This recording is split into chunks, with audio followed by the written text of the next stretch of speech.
Did they remove it? I think they removed it. Yeah, there was extra button to go live on YouTube. I think they removed it because it just says end stream at top right corner right now. I think I'm live on YouTube, right?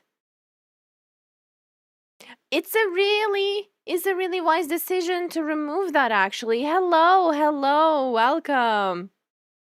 Welcome, YouTube. Hello, guys. Hello, welcome in. Thank you for joining. Hi. I hope you had a great day so far. Today, we are going to do Not Krai Act 5 Archon Quest. So get your drinks, get your snacks, get yourselves ready. We're gonna be here for a while. I already have my green tea, so no need to worry about my hydration. Okay, we can definitely get started. Drink water. I'm drinking green tea, don't worry. Thank you so much for thank you for the compliments. I appreciate it. Wow. You're really kind. Thank you. Okay. Let's get started. Ururururu. Yeah, green tea is amazing. I really like green tea. A Nocturne of the Far North. Song of the Valkyrie Moon, Act 5. In the shifting light of the moon. All right. Probably as a lot of you guys, I was quest jump scared when I teleported to Not Cry. So the first couple of minutes of the Archon quest is not here. I'll be just starting from going to see Columbina. So here we go. Almost forgot about this. All right, let's start.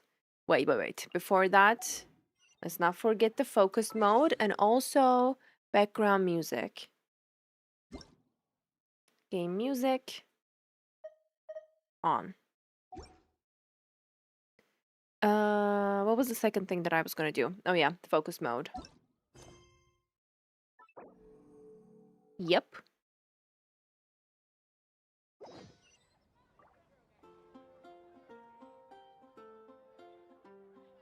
Nostalgic Mondstadt music.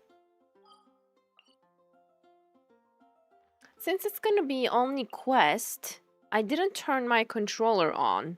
Is there gonna be battle?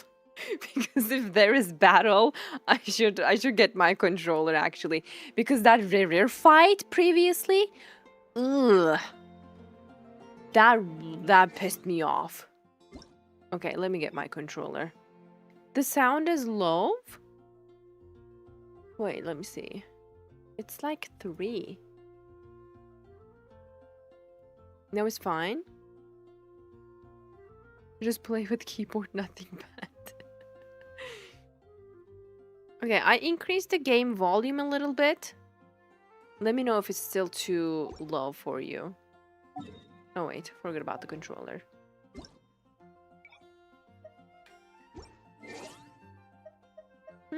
Which team should we go with? How long is Act 5? Lammy said 2.5 hours or like 3 hours. Something like that. I'm gonna go with Arlecchino, I believe. Alright. Let's go. Knock knock. Hey Columbina. What you doing?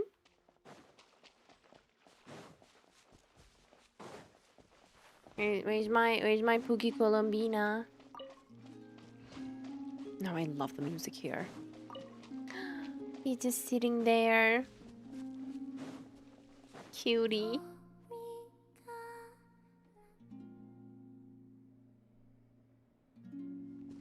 No. Hey, she's sitting up!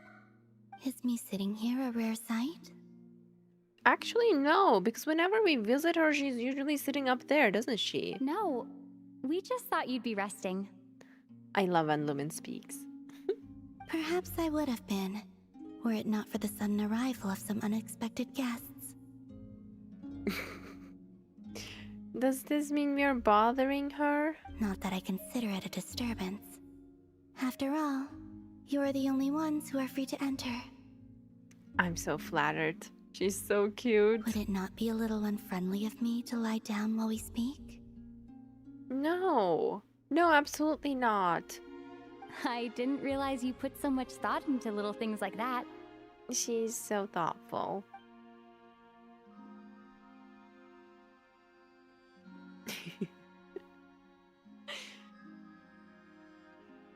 Only sometimes. There have been moments lately where I think about you and your companions. That is something so sweet to say. It's like you're in my thoughts. They are warm, mysterious, and cozy memories. I'm glad. Very few of my past memories are anything like that. They say that travelers return home bearing bags full of souvenirs. But my luggage was empty, and She's I gonna make believed me it would cry. stay that way. She's gonna make me cry. Girl, you have us now. Return home? So, you're still planning on returning to the moon? Of course she is. She doesn't belong here. Literally, the being here rejects her. Yes. This planet continues to reject me, reminding me that I do not belong here. I'm gonna be bawling my eyes out when she leaves. If I remain into that, there will come a day that I disintegrate. And I don't mean reduced to dust or turned into food for the flowers. I mean, I will cease to exist entirely. That's horrible. Alright then. Well, we're sure gonna miss you. But it sounds like we'll have to say goodbye. At one point, yes. It's so sad. How do you intend to return? The moon prayer night is soon to arrive. On that day, the moon will be closest to Teyvat. Wait. I thought it was gonna be later. Is it gonna be like soon? The Kuvaki in this land will reach its peak at that time. I Oh. merely need to grasp the tide, and with relatively little effort. Okay, I didn't expect that. Oh, Paimon gets it! It'll work like a slingshot! You make it sound like she's gonna get blasted up to the moon. That wouldn't be good for my precious Columbina. If I did that, I suspect I would crash into the false sky. I will be using a much gentler approach. I'm glad. But I do like the analogy. It's fun. You see? She gets Paimon's sense of humor. In the blink of an eye, the time has come to part ways. I reject. I reject. We just I can't believe it's this early. It does feel that way, doesn't it? Time seems to fly fastest when you are enjoying it. Yeah, and I hate that. Because like you're having the time of your life and you don't even realize that it's been hours or like days or weeks feel like minutes. And then on the other hand, when you have to do something that you don't want, minutes feel like hours. I have always thought of myself as a wanderer on this earth, and it has never expressed any desire to keep me here. Yet, just as I plan to depart, it tugs at my arm. Is this a gesture of affection? Or is the world mocking me?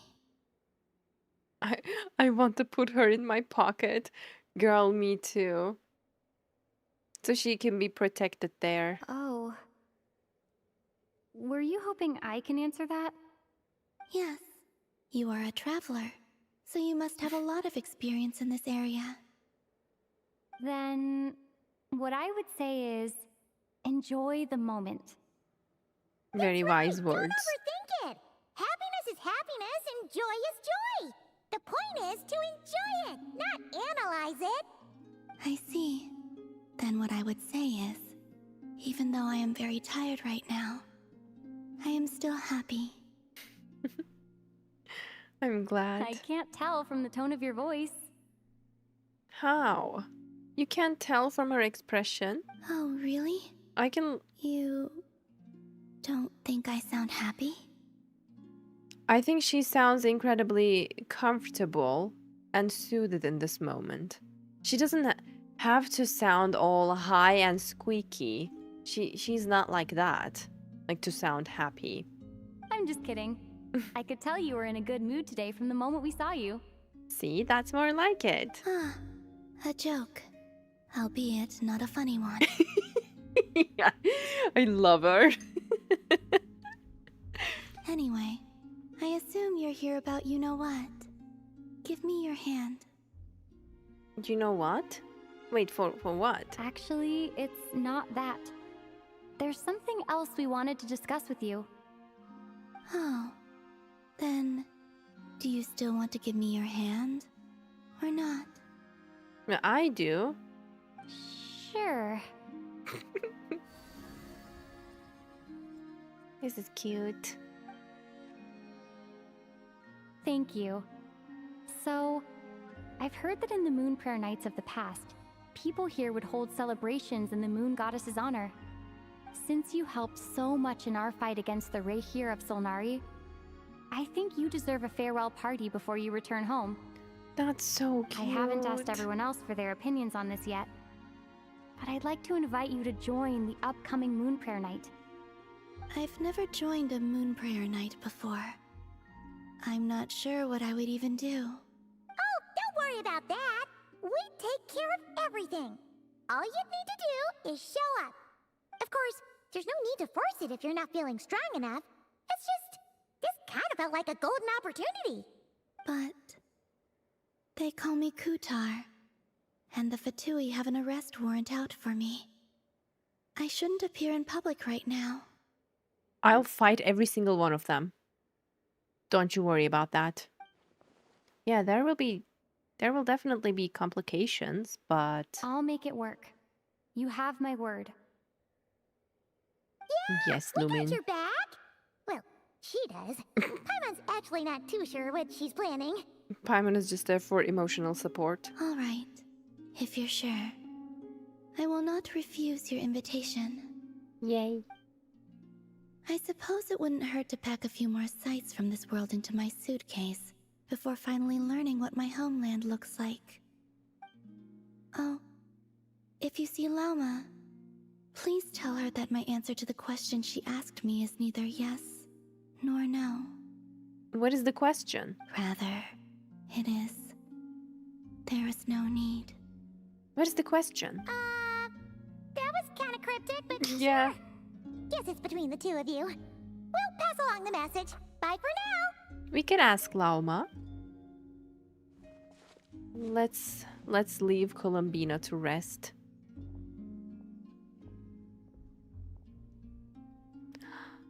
She was holding on while we were here. Now the flowers like slowly changed color. Because actually she's not well. And she was just showing up as well because she didn't want to worry us. I'm already so sad. And also, I do not know. Do not know what. My precious little Columbina.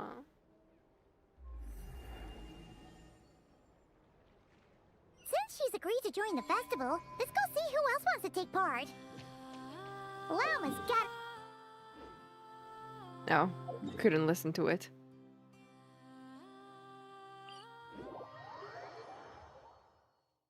Poor Columbina. What exactly is your plan to keep her safe? Not sure yet. I'll figure something out. What? Are you serious? We can punch anyone in our way. All her confidence back there. When did you become so sneaky? Varka! Hey, Lauma, it's us. Huh? Varka? What are you doing here? He's huge. What?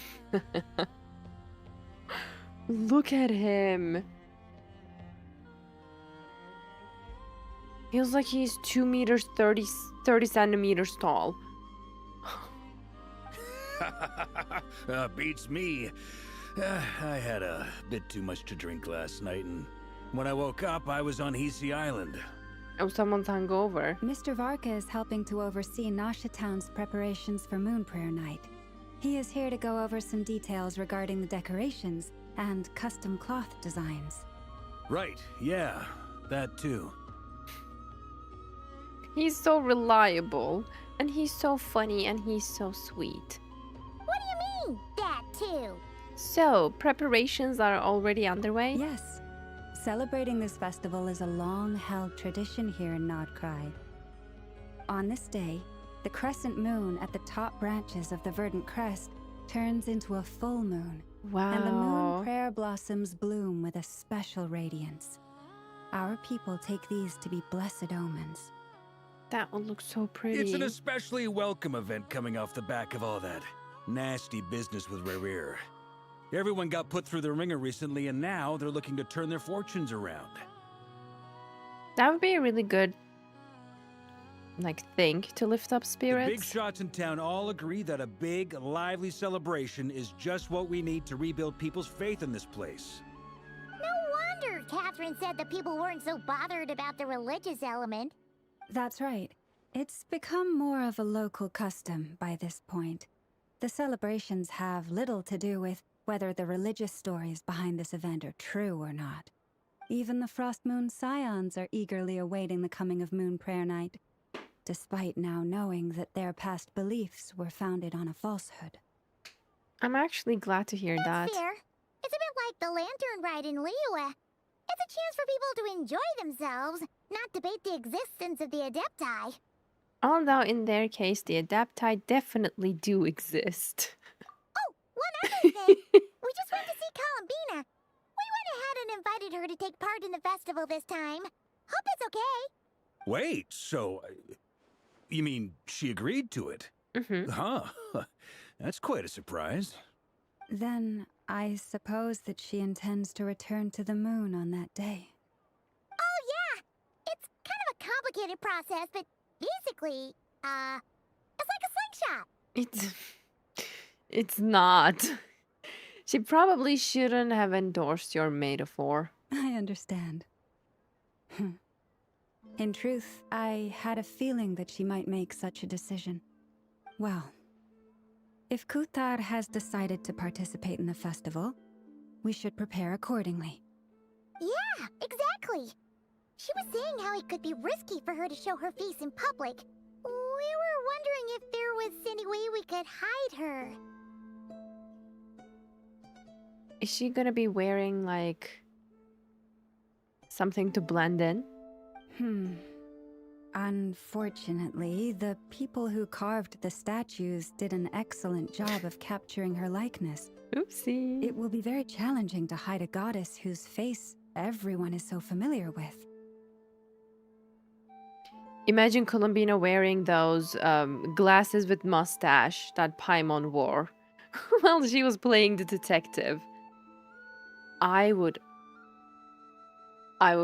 love to see that. Darn. We may have bitten off more than we can chew here. Nah, don't sweat the small stuff. We can handle that. Huh? Are you saying you have a plan? That's the plan. Not as such, no, but the most important thing with a festival is to keep the mood light and your spirits up. You can't go preparing for a festival with those long faces. You'll never convince anyone to enjoy themselves. But I'm sad about Columbina. The Mondstatter spirit is strong with this one. Paimon, he's right there. As it happens, I agree with Mr. Varka. Let's start by making our appreciation for Kutar the beating heart of the festive atmosphere. And who knows, once we get the ball rolling, perhaps everything will just fall into place. Let's hope so. Hey, did you catch that? Llama said the thing! Or close enough, at least. I didn't get that either. I'm looking forward to the Moon Prayer Night already.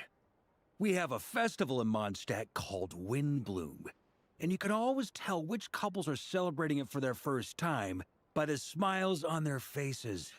Big, beaming smiles like their whole face is glowing. And I have a feeling we'll get to see that same smile on the moon goddess's face at this festival. That would be so cute. Not quite the same, surely. Paimon feels like countering every single thing she hears today. Anyway, I'll take care of business in the city. He but didn't even care. I'll have to Anyway. leave the decor up to you and the Frost Moon Scions. No one else can capture that traditional aesthetic quite like you guys. But lastly, there's the final key element that brings the festival to life. Companionship. We'll take care of that part. Oh, he's such a softie, I can't. I know. He's so sweet. Like, especially it's so endearing that he's this huge, buffed, like scarred looking man, but he's actually such a huge softie with a big soft heart. Like it's just adorable. Before you leave, let me show you something that we've been preparing. Mr. Varka had asked to see it already, so you may as well tag along. Big caring bear. Yeah, you know what? He feels like a giant teddy bear. Like, you know those giant ones, like I don't know, 1 meter tall, like huge ones that you can literally full body hug. Those ones. Also, I have some further questions about Kutar's decision. Oh, I would love to hear that. Goodbye. Oh wait, we are following them.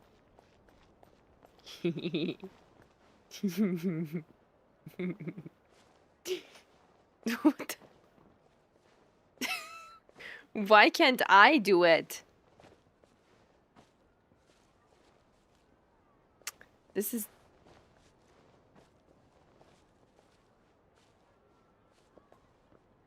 That's silly. What?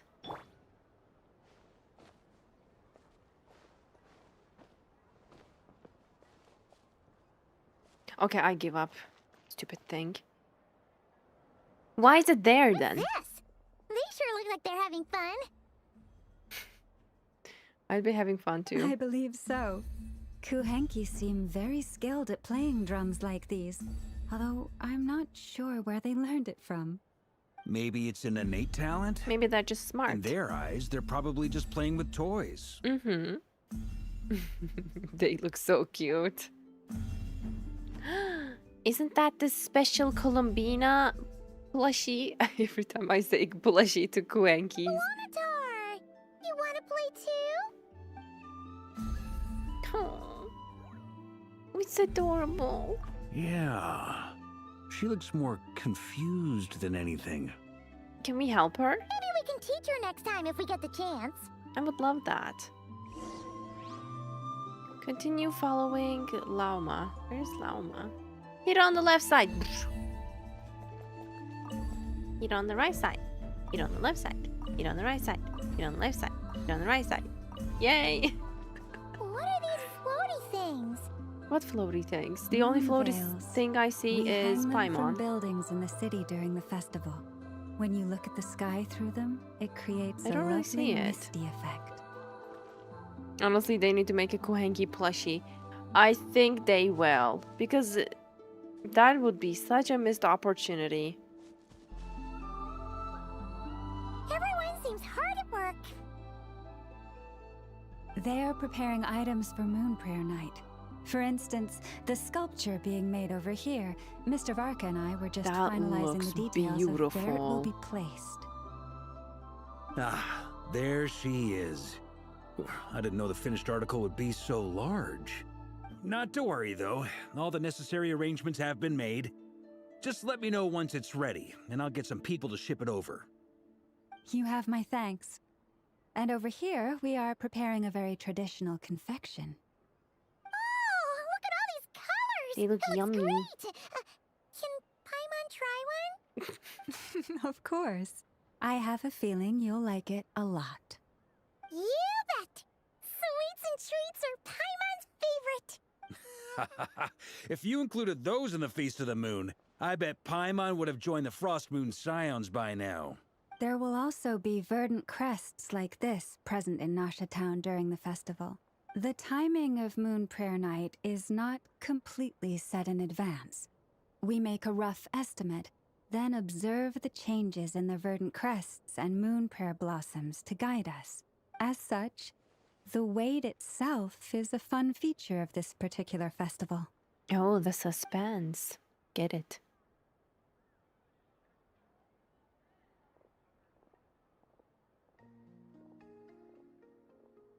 I love this place. It's so magical. Let's talk here. To tell the truth, I am very surprised to hear that Kutar is willing to participate in the festival. I once asked her if she'd be willing to stay with the Frost Moon Scions. I could introduce her to everyone, and we could be a family to one another. She did not answer, but she has not appeared here since. Oh, poor Lauma, please don't get sad. I took this to mean her answer was no. But if that were the case, she would not have accepted this invitation. Speaking of answers, she asked us to pass along a message. There is no need. Ah, Don't make my Lauma sad. I see. Maybe she is right. Maybe the Frost Moon Scions of today no longer need a moon goddess. But my wish was not for her to come here and be worshipped as a deity.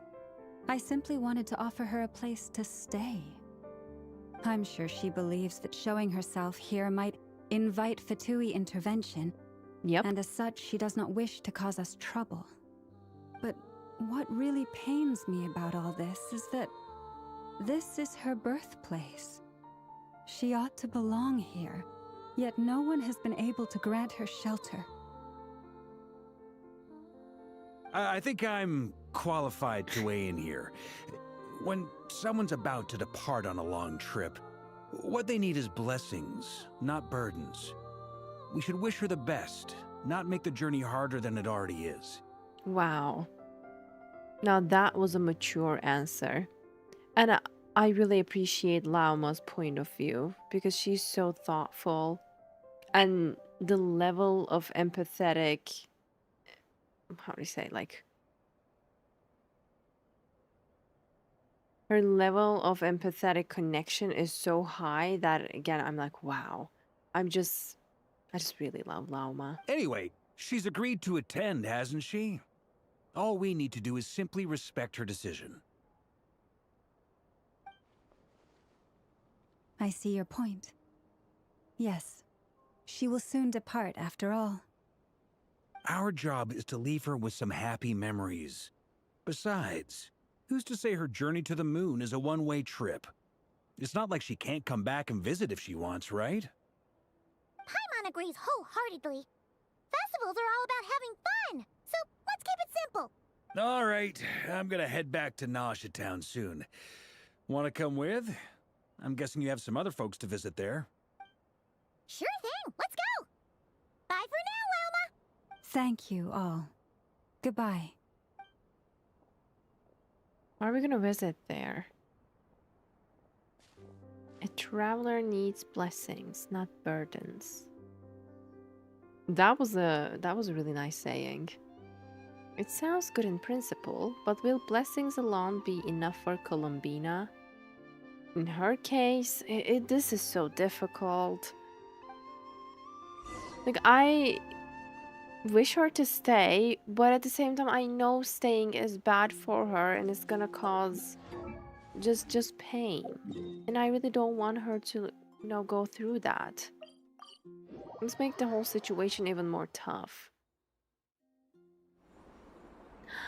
Oh my god, that's my baby dragon! Hey, over there. It's Durin and Albedo with twins. What could they be chatting about? Your guess is as good as mine. Grand Master, and the Traveler and Paimon. I love Durin. Hello there. It's been a while. Hey there, Albedo. Perfect. We have some new volunteers for our investigation. Oh, here we go. Sorry, what investigation? Wait, let me guess. The righteous Lightkeepers are finally ready to hunt down the abyssal dragon. Wait. Wait, don't talk yet.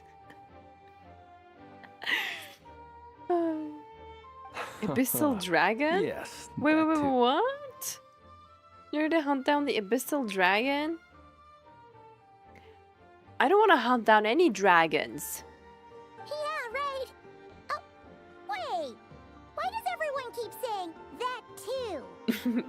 That's the second time. Well, to be precise, the facts match, but not the causality.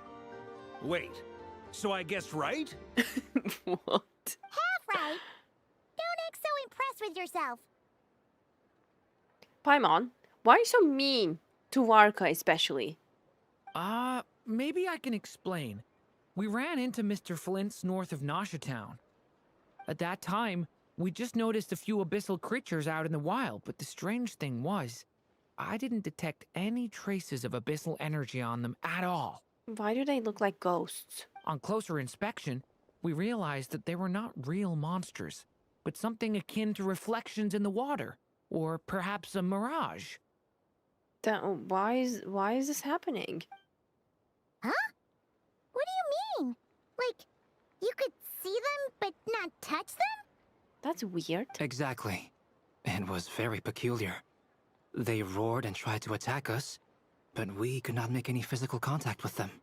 What if they are not on the same, how to say, not on the same universe, but there is a saying for this. Like, you might see each other, but since you are not on the same like border or like same world. I mean, you're in the same world, but in different levels of the same world. Therefore, you can see each other, but you cannot interact with one another. I think, I don't know, same levels.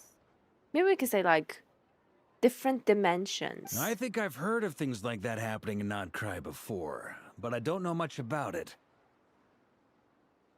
Yes, it's a known phenomenon. Mirage-like illusions tend to appear in Nodcry in the run-up to Moonprayer Night. Oh, all right then. From a distance, they appear quite real. I myself thought that Misters Durin and Albedo were locked in battle with abyssal monsters when I first arrived. They don't really look like in battle. Or like frozen. But after sharing intel and investigating a little further, we can confirm that these illusions are harmless. There is no great cause for concern. I see. I'm glad they weren't real. All the Mirage stories I've heard are either animals, rocks, or small houses. Abyssal monsters, though? That's a first. That's strange. It's a first for me, too. That's I'm not a good planning to sign. look into it further just to be on the safe side. I intend to inspect a few more locations. What about you two? Any plans? Alice contacted me a few days ago. She'd like me and Durin to assist her with an experiment. Are we gonna see Alice? But we lost contact shortly after receiving the message. Oh. I'm sure that comes as no surprise to anyone familiar with her. What kind of experiment? We don't know when the wind will blow. Yet when the wind blows, we will know. That, in a nutshell, describes how Alice operates. Chaotic and unpredictable. I see. That tracks. Okay. Well, I suggest we investigate this Mirage business in the meantime. It's piqued my curiosity, and I'm pretty sure I know someone who will already be 10 steps ahead of us. Well said. Right? Whatever's happening in Nodcry, she always seems to be the first one to know. Miss Neffer? Let's go see what she knows. We can invite her and her staff to the festival while we're at it. Alright, let's go see Miss Neffer. Visit the Cratorium of Secrets. Are we even surprised? I hope Yehoda's there. Dude, what?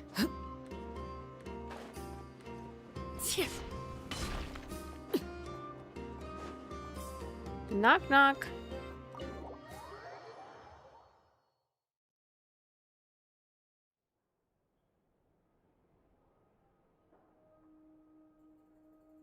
You're right, I have noticed. There's certainly something a little fishy about this situation. Only a little, though. Why only a little? Records indicate that this phenomenon can occur in the days before and following Moon Prayer Night. That said, it has always been a rare sight in the past. The odds of encountering these phantoms are similar to looking up in the night sky, happening to see a shooting star, and managing to make a wish before it disappears. But this time, either everyone's getting lucky, or they're appearing far more frequently than usual. I bet it's the latter. Yehoda's out gathering intel as we speak. No, In the she's not meantime, here. Let me check off some points of interest. First, the Abyss. The ones we saw seem to be abyssal monsters. Why does everything Duran says sounds extremely adorable? Oh, you think they are abyssal monsters? You're so smart. I Indeed. love We him. have identified So one location cute. where many more of them have made an Yes, appearance. he's a baby. And not just He's monsters, just a baby. but human phantoms too. Given the scale and nature of the phantoms, it's almost as if someone's last memories are coming to life. Or perhaps the memories of multiple people. Oh, So you mean the phantom monsters are hunting down the phantom humans? Exactly. The phantoms can interact with each other, but we have no means of intervening. No, that's so sad for phantom humans. In addition, some of the human phantoms would seem to be from the very distant past. This is clear both from the clothing they wear and the stories they tell.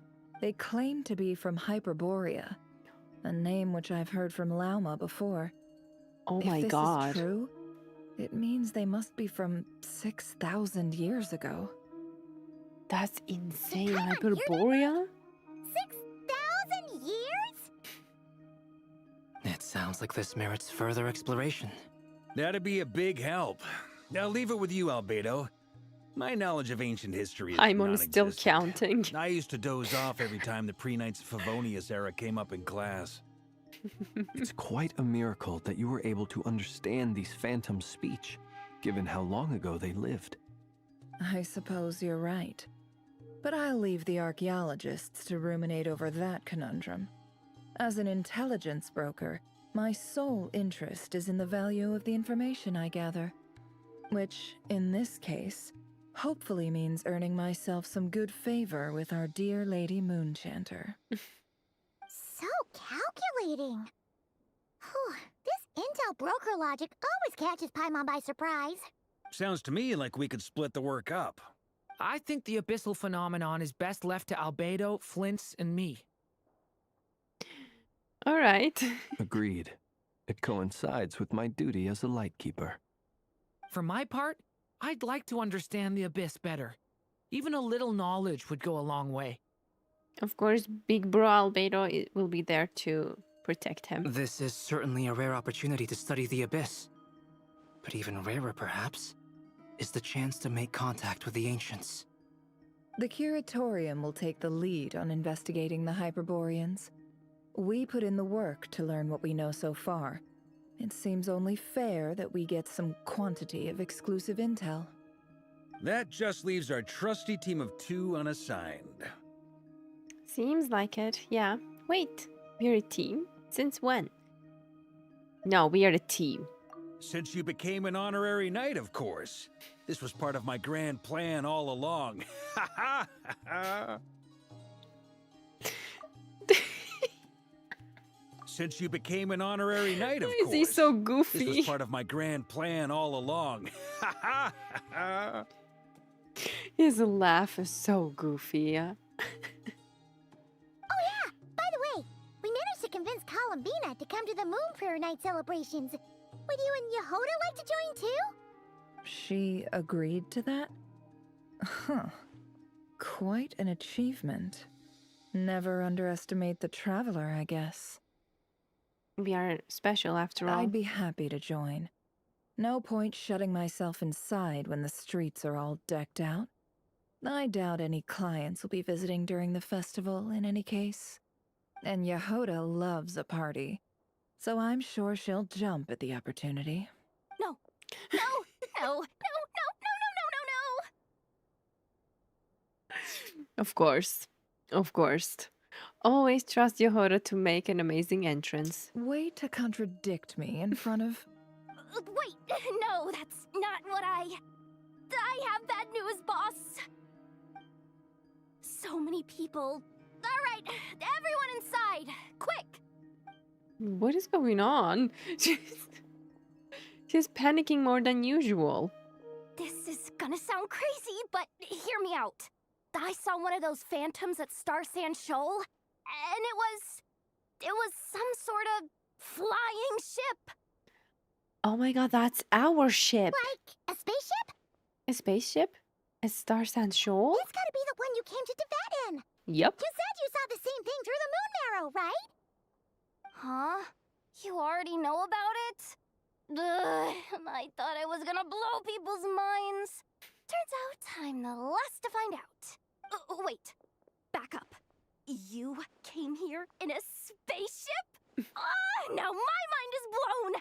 What's it like on the inside? Was it like flying through space? I want to know everything!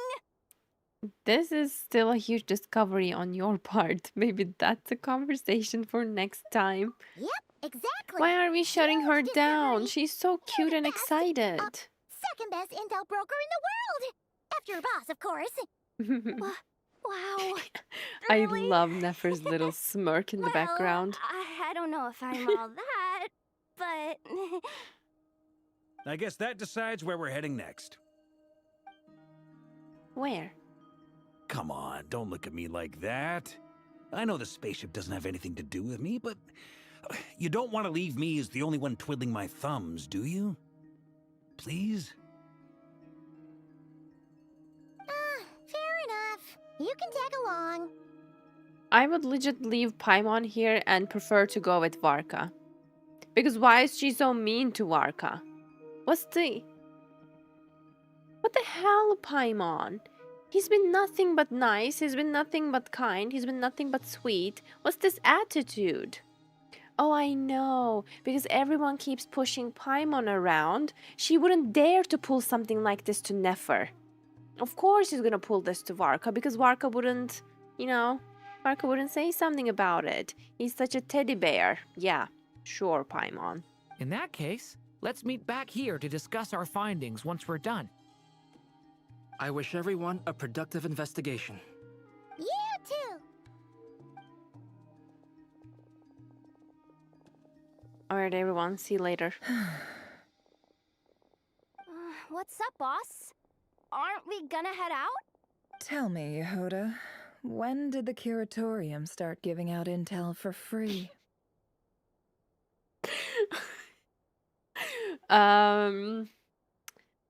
Yehoda, you're cooked. Forget about the festival. Oh, sorry, boss. Go to the spaceship's phantoms. Wait, I want to see if Nefer is still cooked. We can't unshare information any more than water spilled on sand can be put back in the bucket. I'll just have to balance the books some other way. Don't deduct that from Yehoda's payout. Please, boss. There's gotta be another way. Who knows? Depending on what they find, maybe this will work in our favor. Please don't find me. Please. Poor Yehoda. Oh, I feel bad for her. Nefer is strict. Smart businesswoman. Go to the spaceship and... Oh my god, let's go. Okay, will there be a stupid Fatui there? Because if I remember correctly, this place is there, like camping site. Oh, look at that! That is... Wow.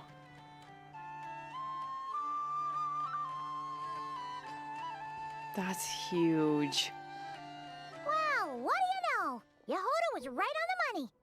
This phantom really is your spaceship. But that's so weird. Who Why are would it those show up here? phantoms? Is it some kind of projection? Or It looks like a a projection. ghost? Like, maybe it no longer exists. But somehow it left an afterimage? I'm not sure either. Ah, you're already here. Miss Lauma. Miss Lauma, what a surprise. I thought you were busy with festival preparations. I was, until one of our people informed me that a strange sight had appeared at Star Sand Shoal. No one's ever seen something quite like this before. I thought I should see it for myself. It is certainly a strange sight. Same here. Oh, so we heard that these things appear around the festival period. Any idea why that is? Unfortunately not. We have very limited information about them, since they can't be interacted with. And no human phantoms have ever made an appearance before now. The most we've been able to deduce is that these sightings appear to be connected to the increase in Kuvaki energy around this time. Let's look around and see what we can find out. Seems like that's all we can do. This is all so confusing. Allow me to lend you a hand. Oh, thank you, Lauma.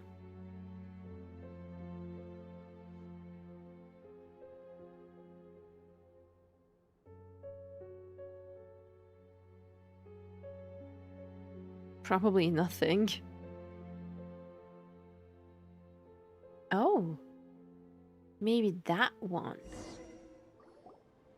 Everyone, our friend here should be able to provide us with some information. Is that a phantom Rhymehorn deer? I've heard about how the Frost Moon Scions live in harmony with the animals and can even communicate with them. That's coming in handy now, for sure. Okay. Yes, I understand. Then how about this? But unfortunately, Lauma hears them 100% of the time.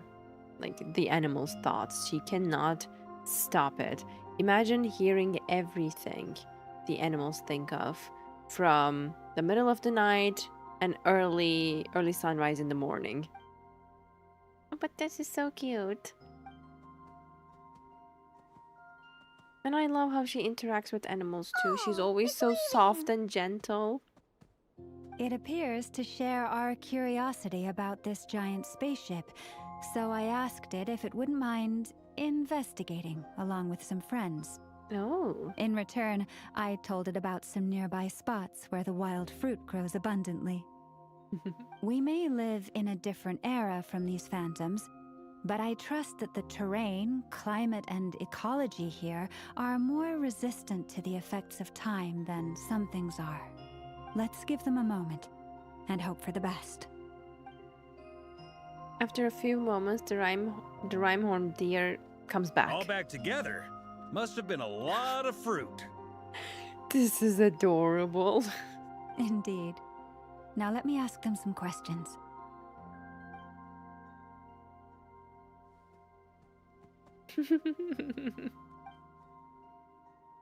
It did find a lot of wild fruit, enough for them to feast for a long while. This puffin circled in the air several times, but didn't spot anything out of the ordinary. Certainly nothing to do with the spaceship. I can squeeze that puffin, it's so adorable. Huh. Well, it definitely makes sense to get a bird's eye view. Indeed. But there's Other than nothing that, I was coming also out of thinking this that little the investigation. world these phantoms see is also different from ours. Oh. Oh, I get what you mean. The wild fruit exists in Exactly. both times and spaces, but there might also be things that only exist in that space-time, which we can't see. Exactly what I thought. Because we don't see their whole world. We only see small fragments. Good point. Great thinking, Lauma. She's so smart. Blunthorn rhinos can use Kuvaki That's to so shift cute. great rocks. But this one says it couldn't get that ship to budge by even an inch. The sniffer mole tried too, but despite being a skilled digger, it could not get through. They say that the spaceship looks robust and undamaged. Even though it seems fell? completely impervious to any and all attacks. Wow. Whatever lies within is well defended from harm. So, just like us humans, there was nothing they could do about this spaceship either. Yes. Still, they deserve our thanks. We are grateful for all your efforts, dear friends. Now go, and enjoy your feast. They deserved it. I've noticed some other human phantoms gathered nearby. Come on, let's go talk to them.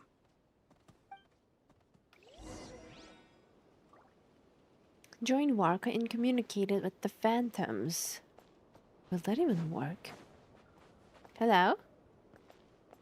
Let's take a look at their clothing. Doesn't look familiar. What is this thing? I've never seen it move, and there's no way to get inside. Goodness knows. My grandpa says it's been sitting here at least since his grandpa was still alive. Whoa. What about his grandpa? Did he say anything to your grandpa's grandpa about it? Your grandpa's grandpa? Huh? I don't know. In all likelihood, it was here back then too. Hard to imagine something this huge could move. Guess that means that as far as they're concerned, this ship's been around a long time. But it doesn't look like mossy like we first saw it. At least this version of it doesn't look any like I can't see any moss growing on it yet. Come on, brothers. If we can get even a small chunk off of this thing, it's gotta be worth a fortune. Today is the day we strike it rich. Huh? You mean Paimon? Yes, brother, I shall join you. Let's make our fortune. Oh my god, Varka is such a golden retriever energy. We should go with them. I love that he's always so down for everything. He's so friendly. What the? This thing is crazy tough. I can't even scratch it. What's it made of? Sorry, brother. Looks like we'll have to seek our fortunes elsewhere. Enjoying yourself? Paimon, shut up! I was just seeing if I could influence this phantom's perception by playing. But nope, no dice. I'm glad Warka is not even, getting a little bit affected by Paimon's stupid, unnecessary attitude towards him. I'm sure we're all starting to build up an idea of what's going on here now that we've spoken to some of the people. She's always acting negatively towards him, shutting him down, countering everything he says. Like, is there anyone she did this with before? Or is it like special to only Warka for some reason? These phantoms are reenacting real historical events in Krai. It's almost like we're in some kind of interactive stage play. We can talk to the actors, but the plot is fixed, and we can't influence it. Oh yeah, she's mean to Venti too. True. It makes sense. History is set in stone. The objective facts of the past cannot be changed. Paimon totally thought you were just goofing around earlier. But actually, you were doing some serious investigating. Yeah, because you're too silly to understand, Paimon. Of course I was. Anyway, at this point, I think we're forced to conclude that although the Phantom spaceship is right there in front of us, we aren't going to learn much about it from these people. If only this showed the moment when my brother was searching for me. Maybe then I could have discovered why he wasn't in the spaceship. Or if it showed the moment when it disappeared, I might have found out who was piloting it and where they headed. But such no luck. All we have seen is in an arbitrary moment in time during its long stay here. Don't be discouraged. If nothing else, this is proof of the ship's existence. And think about it. So many people tried to hack their way inside, but no one could get the door open. It's made of very tough material. To me, that says that we'll either find the ship itself or the story behind it. It's just a matter of time. Thanks, Marka. Huh. Every now and then, when Varka gets serious, he actually does seem like Grandmaster material for once. If he wasn't such material, how can he be Grandmaster Paimon? Anyways. I wonder how the others are doing. I'm getting Let's head back impatient for with now. her today. Sounds good.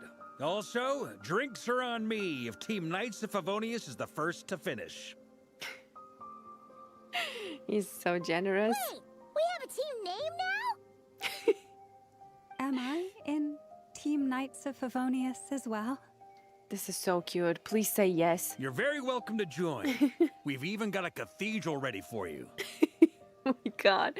He's basically inviting her to Mondstadt. Isn't that technically blasphemy? You wouldn't dare make a joke like that if Barbados was in earshot.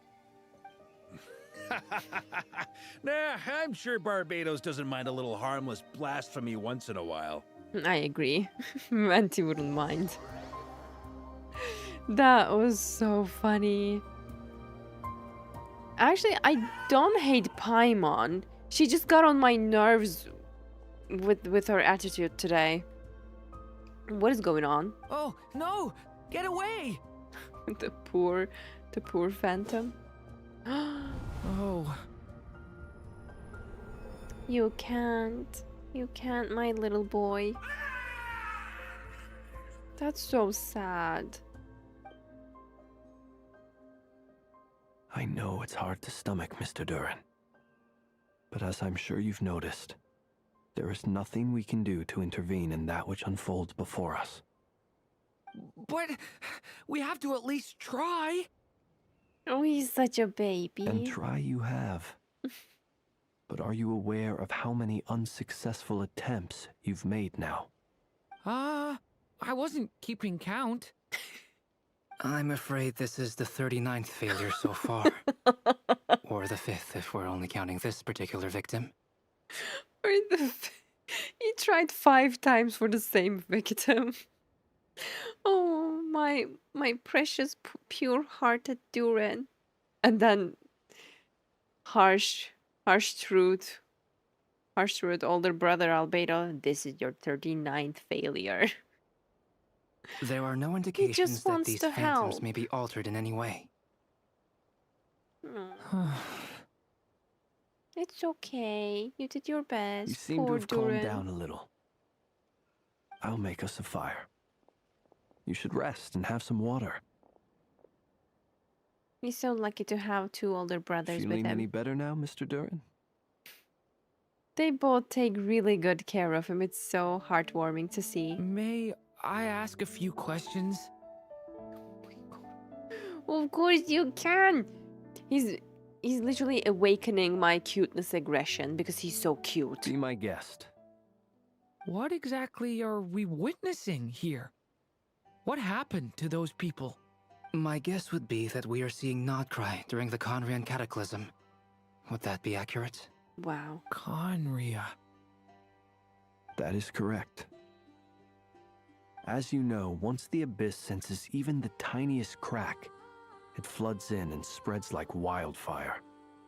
There was a time in the distant past when it permeated all of Krai, causing immeasurable harm. The people paid a terrible price to heal this land. Then, 500 years ago, the whole of Teyvat suffered an abyssal disaster. Once more, Krai was dealt a devastating blow. I see. In the face of the abyssal onslaught, all were like grains of sand tossed around by a tidal wave. Be they human, fae, or god. The moment you witnessed is but one drop in a whole ocean of catastrophe. All right. I guess that answers my second question, too. I wanted to know why there's nothing I could do to help them, and that's because what we are seeing is history. Already happened. That would be my guess as well. As I understand it, history and fate are not all that dissimilar. The latter may be unseen to us, but both are immutable. Yes.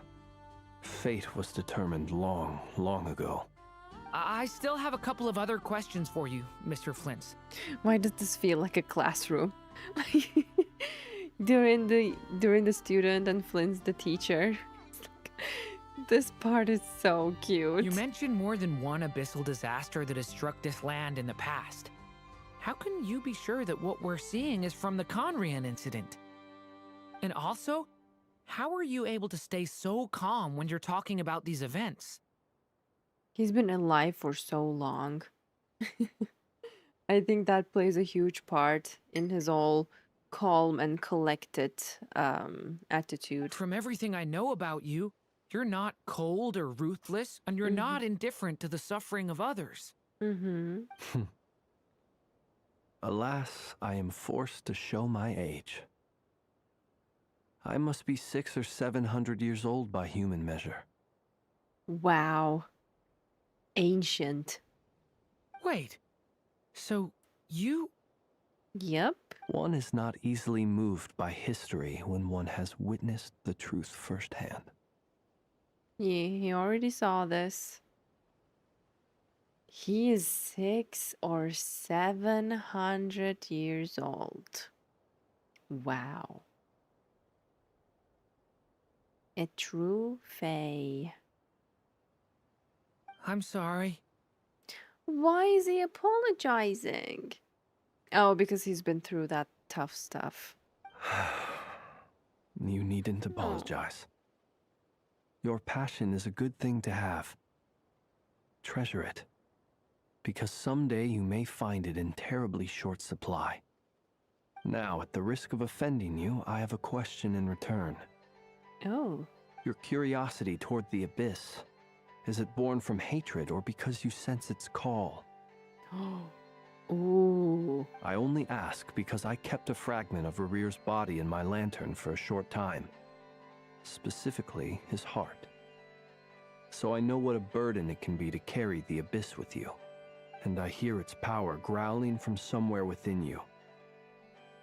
In my eyes, your mere existence is a miracle. My honest answer is... I don't know.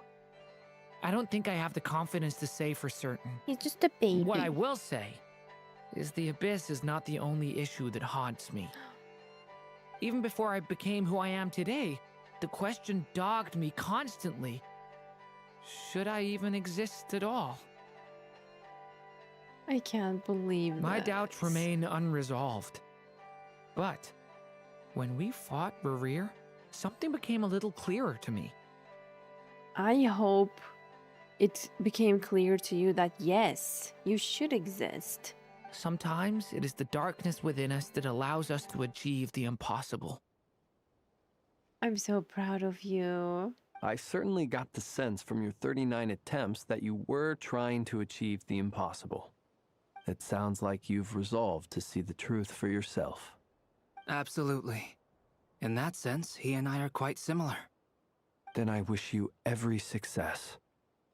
I look forward to the day of your transcension. Well, if everyone's caught their breath, I suppose we should head back. Oh, and one last thing. I'd appreciate if you kept our discussion about history a secret. I'm sure your secret is safe with them, Flint. Incredibly, our separate investigations led us all to the same conclusion. Hooray for consensus! Hooray for consensus. Yeah, but we barely learned anything, though. I totally thought this would be the mother lode. Talking with the ancients? I mean, come on! But nope. All we got was useless snippets of conversation. And all this stuff about moons and hyperopia. What a load of baloney. Seems like people back then had a few screws loose. By the way, did you see Flint's slaying in the background? Like the pose, the look? I understand your frustration. We found the same issue. Each phantom only showed a very brief moment in time. There isn't much value to be found in these miscellaneous fragments of a civilization's history, no matter how glorious it may have been. If there's a silver lining, it's that these phantoms are harmless to the present reality. They shouldn't get in the way of the festivities. Paimon agrees. And Oh my god, I can't believe Paimon agrees with Varka. Finally. You look disappointed, Nefer. Is something the matter? What do you think? We all worked our tails off, but the only one to gain anything from it was you, Lady Moonjanter. Here we go again. The bickering. Well, please do share the Hyperborean records with me. I will gladly inscribe them in our people's documents. Oh, duh! Yeah! That was it! Hyperborea! Hyperborea. I'm serious. Only an expert in the Frost Moon Scions and their history can turn these records into valuable research material. The alternative is to let them gather dust on the Curatorium's storage shelves until the pages turn yellow. Nefer, you're wise enough to know that cooperating and sharing the profits is the best course of action here. Well, that goes without saying. Sure, let's do that. Huh? But didn't you say we aren't supposed to give out intel for free? Girl, why are you saying this in the when everyone is present? Girl, you're so done. I mean, you were cooked before, but now? Poor Yehoda. Now is not a good time to push Nefer's buttons. Anyway, back to Moon Prayer Night. I'm thinking that we should prepare something a little special, aside from the usual decorations and so on. You mean a parting gift? Can't go wrong with food. Although, does food go bad on the moon? How can she carry food to Moon? Perhaps a lantern would be a better choice. It might be dark up there. If it's dark up there, what's she gonna do by herself? It could prove difficult to light a lantern on the moon. Magical stones might serve that purpose better. What about a clockwork mecha model from Fontaine? I've got a whole bunch at home. I use them for fighting practice in my free time. None of these sound like things she would be even remotely interested in. I know, But right? You don't interact with her enough to know what she likes. Traveler? Yeah. It would really save us the guesswork if someone could find out what she's into. Traveler. Everybody looking. Traveler? They're all looking at you. Okay, I got it. I'll find a chance to ask her. Great! Haha, problem solved. Now, I need to stop by Dory's. Can I come Gonna with? need her help sourcing a bunch of stuff for the festival. Then let's leave it there for now. We all have our own business to attend to. Traveler, if you find out what Kutar likes, let us know right away. Gotcha.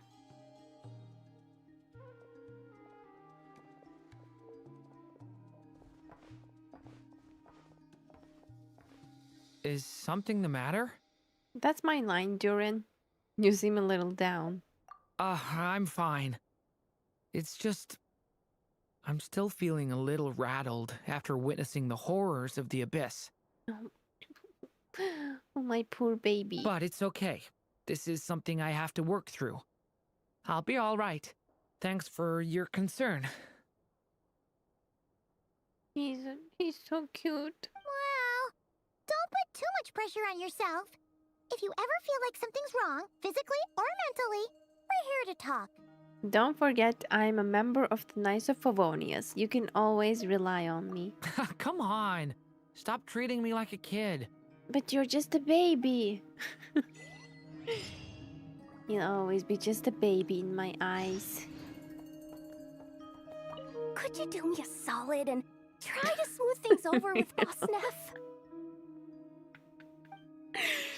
Oh, he is cooked. which is why we need a lantern guaranteed to work on the moon. He's still debating the lantern thing. Yes, I have a few ideas, but the lantern itself is the easy part. The real issue is how little we know about the lunar environment. Wait, you two are serious about this? Let's just say I'm intrigued by these shining magical stones that Mr. Albedo has mentioned. Actually, me too. I'd love to see them. I love shiny gems. What you do cooking up there? Miss Lauma, would you accompany me into town? I think it'd be best if you saw the Frost Moon Scion's decorations for yourself. Very well. Let's go.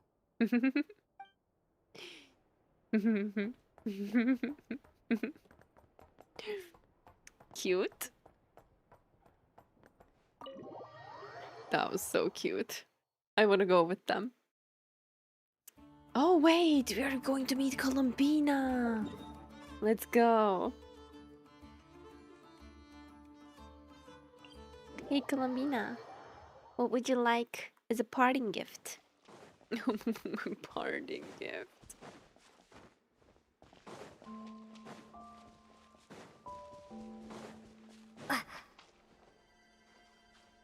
Columbina! Columbina, we're back! Where is she? Huh? She's not here. I can't sense her presence at all. Weren't there a few Kuhenki here last time too? Where did they all go? Maybe she took them out for walkies? Walkies? For Kuhenki? You're not pets, you know. I mean, why wouldn't she? Oh, well. Looks like we just came at a bad time. Let's try again tomorrow. There's still a few days until Moon Prayer Night, so we're in no rush. Besides, she needs time to rest anyway. But that's strange. She was already tired when we left the last time. Why would she leave? I think they didn't think about this hard enough. Look, the flowers are not blue. Are you back yet?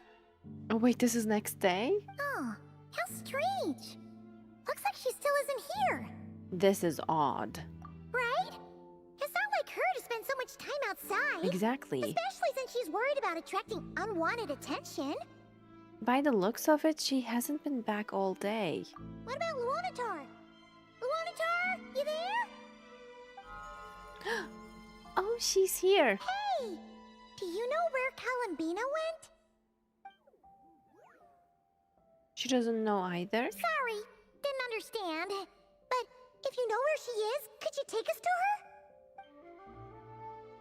Sounds like an I don't know either to me. Yeah, that's even stranger. Finally, they noticed the flowers. What about them? Oh, that's not good news. They change color when Columbina gets weaker, right? And Clearly they they look knew. super pale right now. Let's go. We gotta find Good Lauma. idea. She might know what's happening.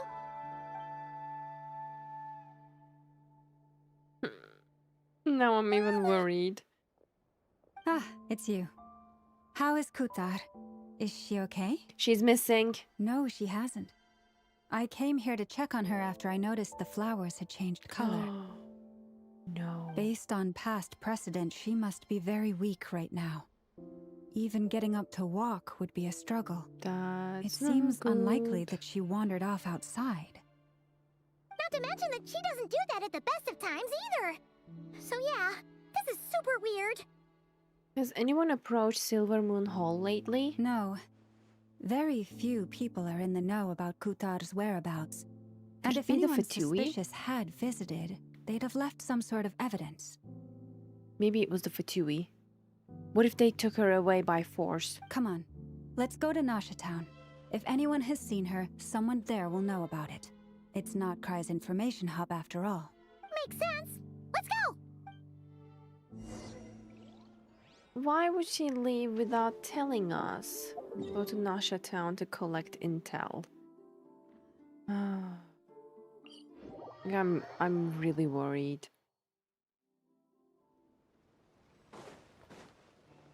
Who took my precious Columbino away?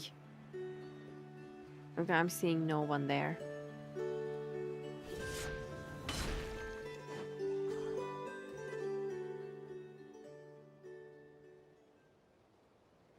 Wait a moment. Is it just Paimon, or is this stall kind of suspicious? It's never been here before, right? It looks like Imaginarium theater decoration. No, I don't recognize it. Alas, your free and easy adventure time is over. What the hell? Prepare to face the final boss of Nod Krai. Who is that? Oh! Where'd that voice come from? Who is that? Not sure, but it's definitely hostile. No, it's so goofy. I don't see any hostility in that voice. No, not that way. The final boss is right here. That one? The sniffer mole? I'm literally Lama here. That's the final boss? Surely not. Also, That voice is a little familiar. Is it? Is it familiar? Okay, the jig is up. I'll stop teasing you. That's Alice! I'm right behind you. It seems I've Oh my managed to god. leave quite an indelible impression, even though you've never seen my face. Oh, nothing could make Girl. a great maid more pleased with herself. Gorgeous. Not the camera tilt? Oh my god. She played with the... breaking the fourth wall, queen? At the very first second? Oh my gosh, she looks absolutely breathtaking. Alice, great adventurer of the realms, Dodo King, defender of Old Mondstadt, etc. But most importantly, mother of the most adorable Klee. That's so cute. Defender of Old Mondstadt. That one is sus. Mother of the most adorable Klee. That's so cute. It's especially endearing to see the resemblance between Alice and Klee. And again, it still feels so surreal to finally see Alice in game. And her model did not disappoint. I love it. Every single part. I especially love that minty green color in her outfit. Like the contrast is so beautiful with the red. Oh my god. Still breaking the fourth wall. What a queen. What is going on? I've heard that all the big shots in Teyvat have long, wordy titles that stun people speechless when they make their entrance. She was aware of the titles? Dude, I love this. I love this. That's so Alice. I love the hat. Look at the outfit. It's gorgeous. It is gorgeous. She made up her own titles for herself. No, but that's fitting. And this is how many times she's broke the fourth wall already, and she's been here for like 10 seconds. Unfortunately, none of them are affiliated with the Hexenzirkel, and we ourselves keep a very low profile. The notorious name-dropping doesn't quite work for us. Still, I, for one, think I'm really quite amazing. Yeah, that she is. So that didn't stop me from coming up with a title anyway. Oh gosh, she's so beautiful. Alice! It's really you this time? Not a lantern or a Dodoko, but Alice Dodoko in her hair. Wait, I love that. Ah, that's right. So, what do you think? How does it feel to finally meet me? I mean, Alice being here in flesh is... isn't it actually a bit of a, red flag? Something that we should be suspicious with? I mean, for her to come here personally, something really must be going on. Because all this time, again, it was a telephone, it was a Dodoko. She wasn't here personally by herself. So, I mean, I'm very happy to see her. It's just that I can't help but question, like, why is she here right now? Oh my god, I'm in love with the design. You look like... You look just like Klee. Oh, that's the first thing you thought. A little surprising, but that actually makes me very happy. These are surprising. Literally, Klee is like a copy-paste of you. I love her poses already. Look at that. She has a ring on her hand. Oh, you're right. She's wearing a ring, and it has like a little heart on it. Cute. Because that means that when Klee grows up, she'll be just as stunningly beautiful as her mother. We love a self-aware queen. Wow. So she's a friend of yours? Kind of. This is actually the first time we've seen her in person. I see. Madam Mage, that was, quite a powerful entrance. I certainly won't be forgetting it anytime soon. A queen meeting another queen. Love that. It's okay, Lauma, don't force it. Paimon will do the honors. This is Alice from the Hexen Circle. She's a friend of ours. And of Arcus, too. She has helped us a lot in the past. That's right. She's a good person, just kind of unpredictable. Yep. Oh god, I can't wait to see her as a playable character. The way we all pull, guys. Well, what is the human heart if not unpredictable? Hmm? If we could not do as we please, how would we differ from machines? I am Lauma, Moon Chanter of the Frost Moon Scions. It is a pleasure to meet you. Oh, I know. Before you got here, I spent a good, 15 minutes getting up to speed on Nodkrai's present situation. That's fast. In other words, I've read the whole in the last episode part, so we can skip the pleasantries. Fair enough. Well, Miss Alice, I can already tell that you have quite a unique personality. I love the Dodoko in her hair, and she has one Dodoko in one braid and no Dodoko on the other. Like, how cute is that? Imagine the other Dodoko is Klee's Dodoko, and they have like matching Dodokos. Yes. You'll get used to it. Paimon sure is. So anyway, what are you doing in Nodkrai, Alice? Oh, I thought I told you already. This time, I'm the final boss. I hope she's joking. She's joking. And what a formidable foe I shall be. Powerful, we will be so cooked. Confident, decisive, and good luck finding my weak spot. You will never succeed. I'm going to send a formal request for Jean to put you in solitary. Oh, drat. My one weakness, and you found it in an instant. Fate has been dealt a devastating blow. So Alice and Klee share a weak spot. Putting in timeout by Jean. Thus falls the great Dodo King.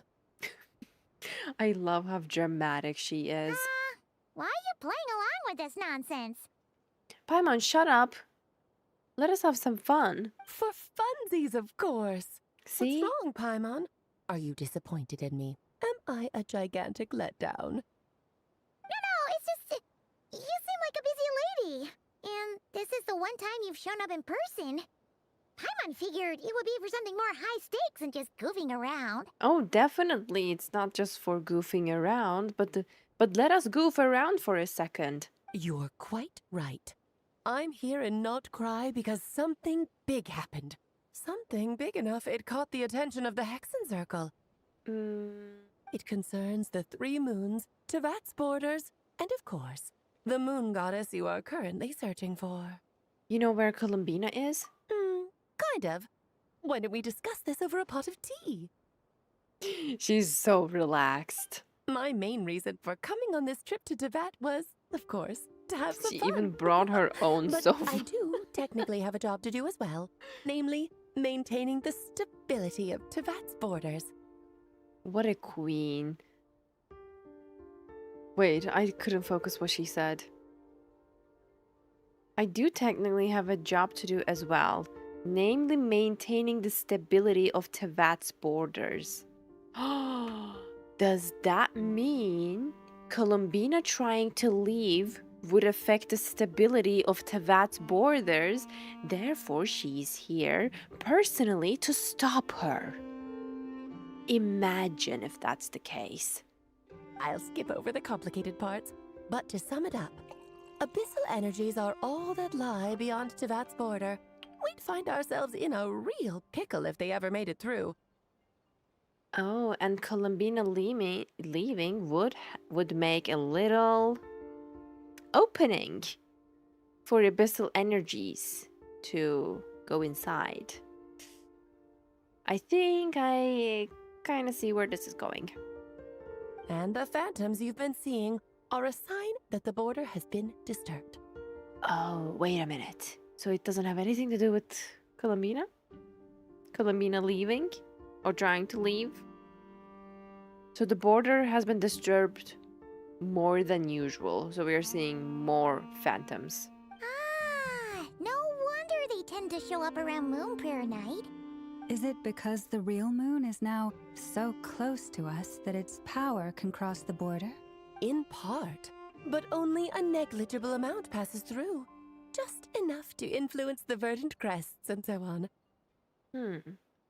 And as you've noticed, there has been an unprecedented number of phantoms appearing this year. The influence of the moon beyond the border cannot explain this. No, there is another far greater factor at play. I literally cannot stop looking at her. Her hat, her hair, her eyes, the outfit. I love the red crystals. So beautiful. Absolutely like jaw-dropping, breathtaking, gorgeous. The trilunar syzygy. What is that? Far greater factor at play. Trilunar syzygy. So 3 moon? What is syzygy? A trilunar syzygy. Explain, please? Eons ago, before the heavenly principles came to Teyvat, it was the then 3 moon goddesses who controlled the laws of this world. You're talking about life, death, and such, aren't you? Oh, that's exactly it. The 3 goddesses split these powers amongst themselves, promising never to consolidate them into one singular body. This was meant to keep the world stable. All right. But, fast-forwarding to the present, the eternal moon's marrow is with you, while the iridescent moon's marrow, which should never have appeared in this world, has been retrieved. Add that to the presence of a moon goddess in the flesh and... Oh. The power of all 3 moons is gathered here in Krai. There hasn't been an event like this since the War of Funerary Flame. And it's having a noticeable effect on Teyvat's borders. Why are you so concerned about said borders, if I might ask? Traveler. Don't you think that's something to be concerned with? Because I wish to give my darling daughter a peaceful, sunny environment to grow up in. Is that a good enough reason? I mean, that's a good enough reason, but I bet there is more to that. Kinda sounds like you're dodging the question, but it does make sense. Well, that's one reason anyway, and the most important one. The others are a little complicated to explain. For instance, cleaning up after dearest Miss R. Albedo could tell you more about that if you're curious. Miss Right Rhine-daughter. I have a more important question to ask you. Why are you collecting the moon marrows? Columbina wants to use their power to return home. I see. Nicole told me about that legend once. Oh. Nicole? You mean Mage Anne? Yep. Oh, so you remember. We heard her voice in Fontaine. Yes, of course. That was a story about fate, her area of expertise. But back to the story of our dear moon goddess.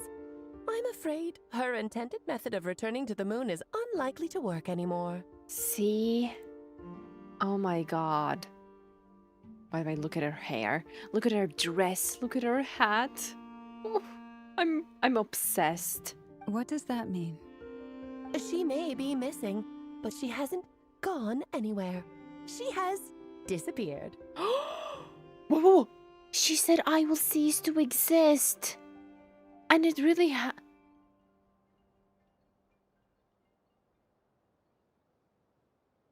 That can't be. That can't be.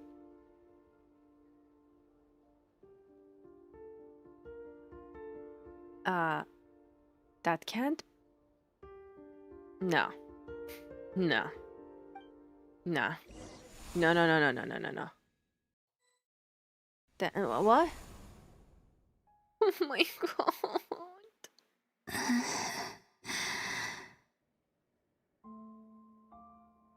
My body is so heavy. Wait, no. It's my mind that's heavy. My arms and legs are as light as a feather.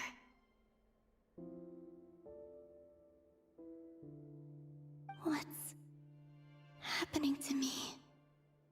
I feel drowsy, like I've been asleep for too long. I don't know if I can do this. Daytime or nighttime? Is the moon out? I think I'll go for a walk. She feels so weak. And then there is no one there to care for her, to look after her.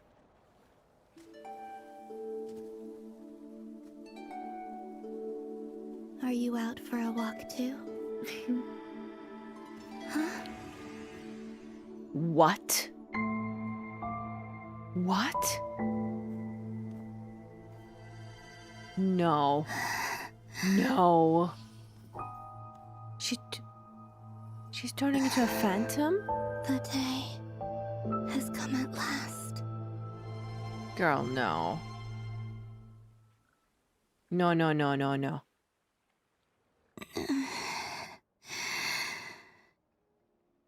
I'm gonna freak out. Have I grown so weak that I can't even sustain my physical form? But Moon Prayer Night is nearly here. I was so close to returning home. Death is near. Is this how it ends for me? I reject to believe this is happening. I don't want to believe this is happening. Will I return to the moon after I disappear? Or...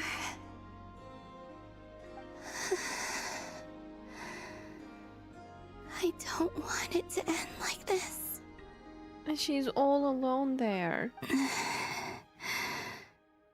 So far, at least, I still exist. Even if not physically, I can still feel. But as my power wanes, I'm sure that too will fade. I suppose I might take one final look at this world. The world where I was born.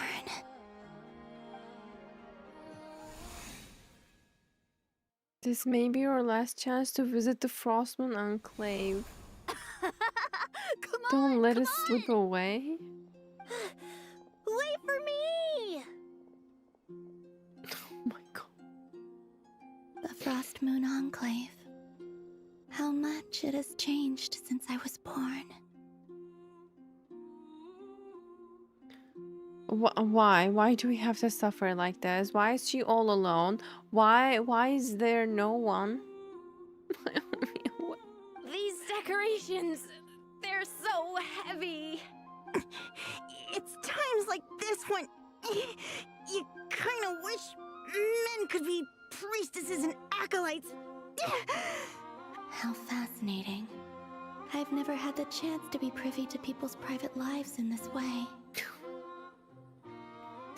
She's she's still funny even in this state. In the past, people would get so solemn and serious the moment I showed my face. Like they were frozen stiff. Karina, Lametti, it's time to eat. Coming!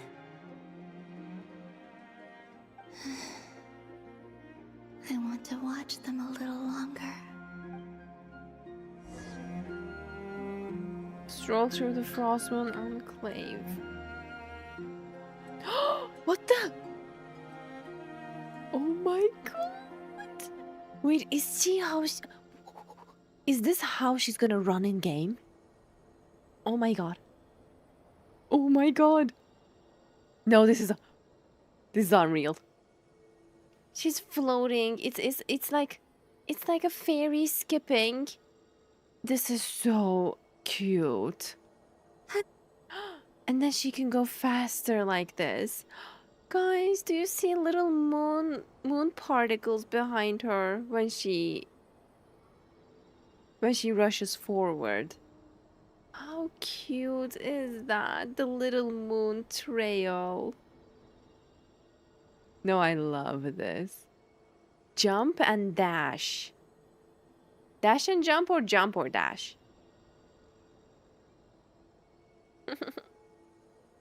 Jump, dash. Jump. Oh my god! No, that's adorable. This is adorable, guys. Oh my god, I can't believe you're gonna get this in game. I love it. I don't want to keep playing. Like, I want to stay in this form. No, I love it. I love it. I love it. I love it. No, this is her. This is how she runs in game. Believe. That little jump, the little moon trail. I'm obsessed. I'm obsessed. She's so pretty. Gosh. Wow. I can't believe we got Columbina gameplay during our conquest. Fill these balloons with air, right? Yep. Try a couple now to test things out. The rest can wait till Moon Prayer Night. Think fast. Vreda! Teasing an acolyte of the Frost Moon Scions? Surely that's a punishable offense. Take this! Huh?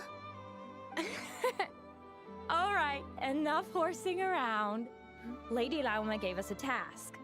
We should get back to it. The task is just to check that the balloons don't leak, right? Doesn't matter if we fill them with air or water. Okay, you got me there. And you got me there. But still, we can't use all the balloons before the festival even starts. We won't use all of them. And as long as Lady Lauma's trusted acolyte doesn't snitch, this can stay as a little secret between friends.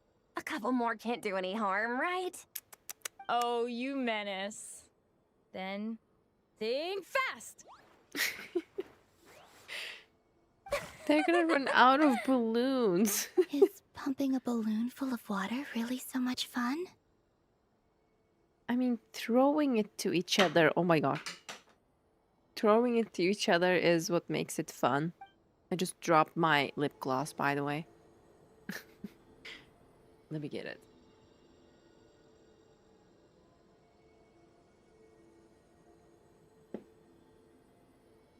Oh, I can still keep on going.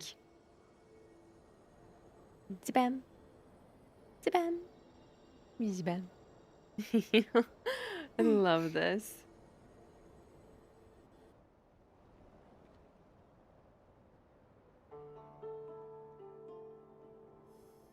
I'm sure you're both tired from playing all day. Come on, eat up.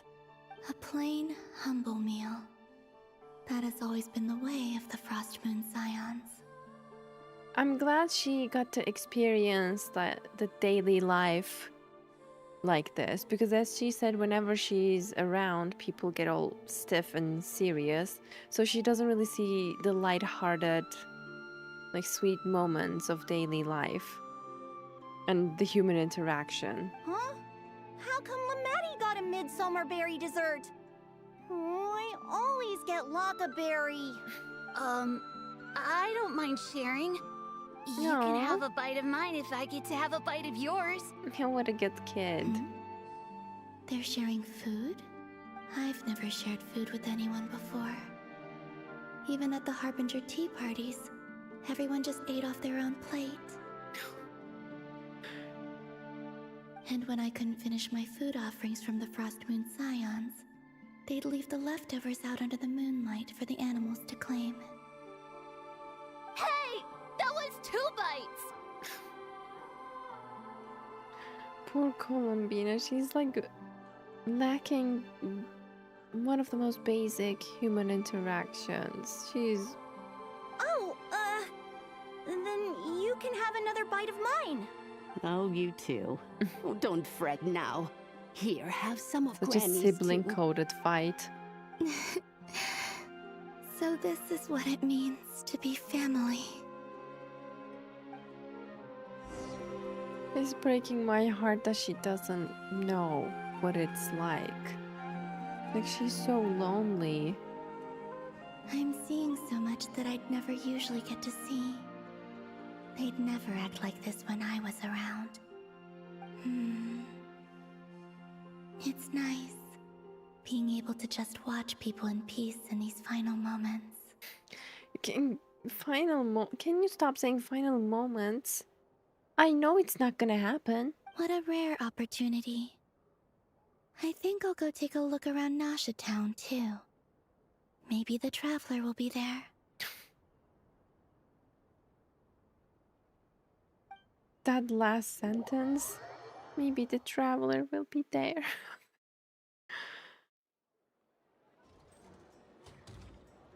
After the War of Funerary Flame, the moon goddesses were no longer recognized by Tevat. They lost the whole foundation for their existence. That's why the moon goddess's strength is fading. She cannot withstand the world's rejection of her. It's just like what Columbina said. The world itself is rejecting her. To be more pedantic about it, the moon goddesses did something to offend the heavenly principles, and that's why they were ousted. Something of a recurring theme in Tevat's history. I really despise heavenly principles. Theoretically, speaking so candidly should put me in their crosshairs too, but they can't tell me what to do. I'll say whatever I want. Diva. I say whatever I want. Anywho, the Moon Marrow energies were but a drop in the bucket for her, and that battle against the Ray Hair of Solnari only weakened her further. Poor Columbina. Fortunately, it happened close enough to Moon Prayer Night when the Kuvaki concentration here is high. That's the only reason she managed to survive this long. Girl, don't be so lighthearted about her being able to survive this long. You gotta save her. What do you mean, fortunately? You said she disappeared. We're too late. Ugh, what a headache. I thought this was all common knowledge. I guess I have some more explaining to do. Okay, buckle up. It's time for another lecture. It's like, what? How can she expect us to be as knowledgeable as her? It's like, okay, I'm getting tired of lecturing you. Earlier that the moon goddesses lost the foundation for their existence. The reason for that has to do with the natural order. Basically, the rationale for their existence in Tevat was lost. I like it, those little hearts on her boots. Wait, I can't focus because of her wonderful design. The rationale for their existence in Tevat was lost. How? The same logic applies to the present moon goddess too. Consider her existence so far. Her comrades in the Fatui called her Damselette. And she was worshipped as Kutar by the Frost Moon Scions. But these connections have now been severed, whether by her hand or yours. Huh? So the rationale that once sustained her existence is now gone. Oh my god. Wait, did that to her? We are horrible. Oh, well, strictly speaking, yes. But let's not start pointing fingers, shall we? I'll only end up as the big bad villain, and that's not the kind of final boss I want to be. If you're making light of this, hopefully that means you have a plan. Of course I do. I'm only the greatest mage in the whole entire world. I mean, she's so cute and gorgeous, but what's the plan? Now, if you wish to find your moon goddess, there are two problems we need to solve. Firstly, we'll need to strengthen the connection between her and Teyvat, at least enough to sustain her until Moon Prayer Night. Sounds good. Strengthen her connection. But does that mean I'll have to rally all the Frost Moon faithful behind this? I'm afraid a bygone faith and a former home won't be of any help to her now. Do you know her name? We don't. Her name? Oh, yes. Names are very important things. A name is a fundamental concept that anchors one's entire existence. I asked her once, but she said she didn't know. Then your first job is to find it. As a moon Cooked. goddess, I'm sure she must have a name she identifies with. Neither Columbina nor Kutar is her true name, and she's never really accepted either of them. So, finding out her real name is enough to sustain her existence? Yes, I know it sounds like a small step, but every journey begins that way. So for now, that's all we need to focus on. Finding Columbina's true name. The second problem is with her plan to use the moon marrows to return to the moon. Unfortunately, piercing through the false sky will take an enormous amount of power. Given her current condition, she won't be able to provide anywhere near enough power, even if she recovers her physical form. But no need to fret. Nicole's the expert in this field, and I'm sure she'll figure something out. Wait, so Nicole's gonna be here too. Wait, let's go. Mage N is going to help us out too? Oh, this is peak. That means we've got 2 Hexacircle mages on the case. This is turning into a pretty big deal. Actually, this is more of a side quest for me. It's not even that big, it's just a side quest. Like you said, I'm a busy lady, so I can't stay for too long. I'll have to return to Teyvat's border soon. Thanks for telling us all this. Imagine if the reason she's been away all this time is because she's literally just maintaining the borders. That's the upside you get for looking out for my little Klee. Hopefully that will incentivize you to carry on keeping her company in the future. Anyway, jokes aside, you'd better get moving. It will take quite a miracle for the moon goddess's consciousness to hold out till Moon Prayer Night. Oh, I suppose I might as well tell you where Nicole is before I leave. Oh my god, we're gonna meet Nicole. Off you go now. Time to meet your new friend. Oh, yes, and a little suggestion. Don't forget to mind your heads. What? What does that mean? What? I think we should be concerned. I wonder how Durin's doing. I should really go see him before I head back. And she doesn't elaborate. You really are super busy. I most certainly am. There's so many children I have to keep tabs on just in Mondstadt. Durin, Albedo, Venti, Varka. Venti has... Venti has children? Varka too? There were some unexpected names in there. I mean, I can understand Varka, because if you think about their age, Alice is ancient compared to Varka. So of course she sees Varka as a kid. But Venti? Venti is the most unexpected out of them all. There were some unexpected names in there. Klee didn't make the list, huh? Of course not. Klee is my pride and joy. I have no qualms about her, because she's the best child in the whole wide world. This is adorable. Yep.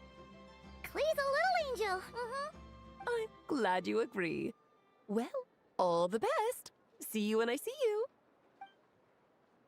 Bye, Alice. It's so great to finally She see left you in a and meet hurry. you. I think there is more than meets the eye. I think she didn't tell us the whole thing, Yeah, but she didn't pack up her stall. Should we handle it for her? I doubt that's necessary. I must say, I'm now very curious about her daughter. Klee, wasn't it? What's she like? That's a long story. Come on, She's we'll like, fill you in as we she's go. literally like a mini version of Alice. And she likes to blow stuff up. Oh wait, we are going back to Columbina's POV?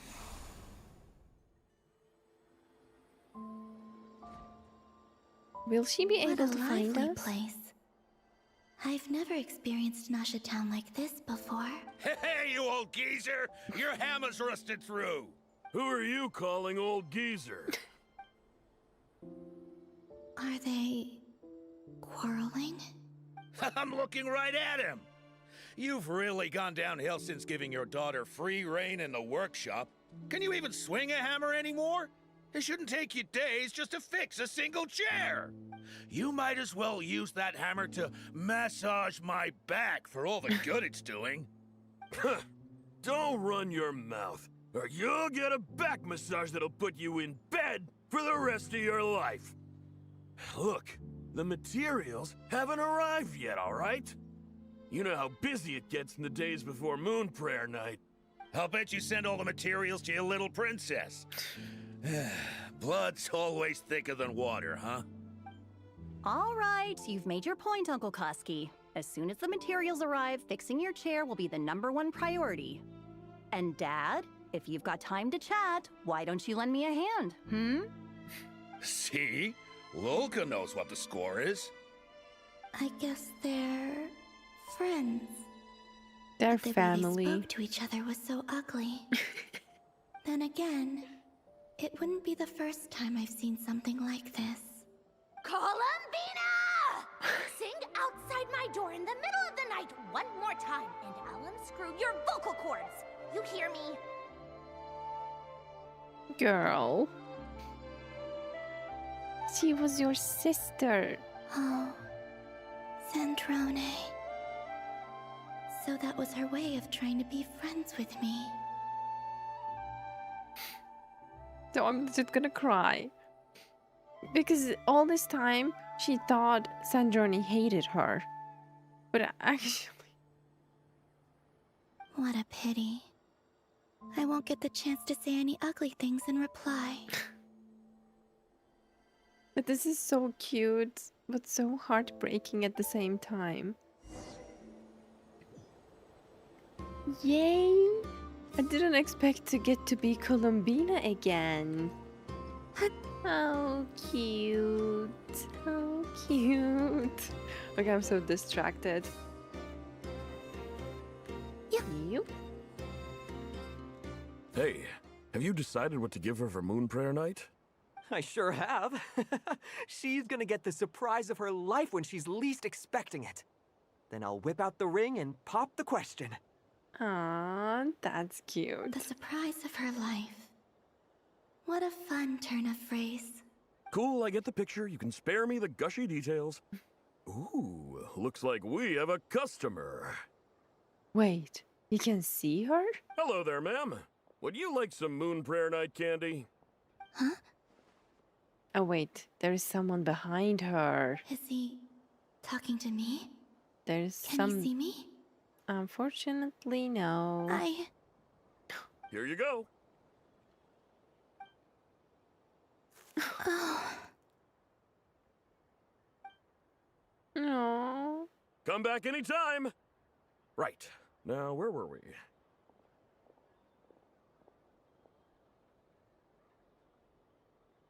Oh,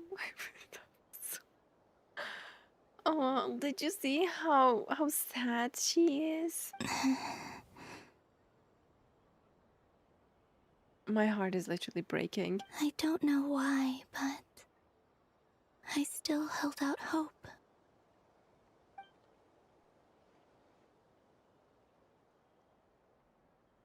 The most important thing right now is to find that mage. This name thing seems super important too, but where do we even start looking? Is she gonna follow us? I'd better go pay the Fatui a visit. I can't believe we walked through her. I can't believe we walked through her.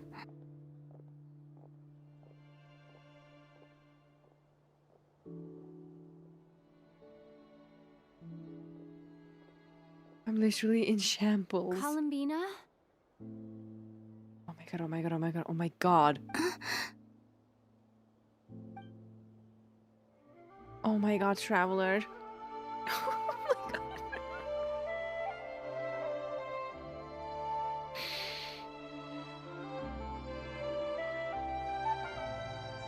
You must have... Traveler? Say you felt her presence. You say you felt her presence. Let's go! This is no time to be spacing out! No. Don't rush her. She was onto something.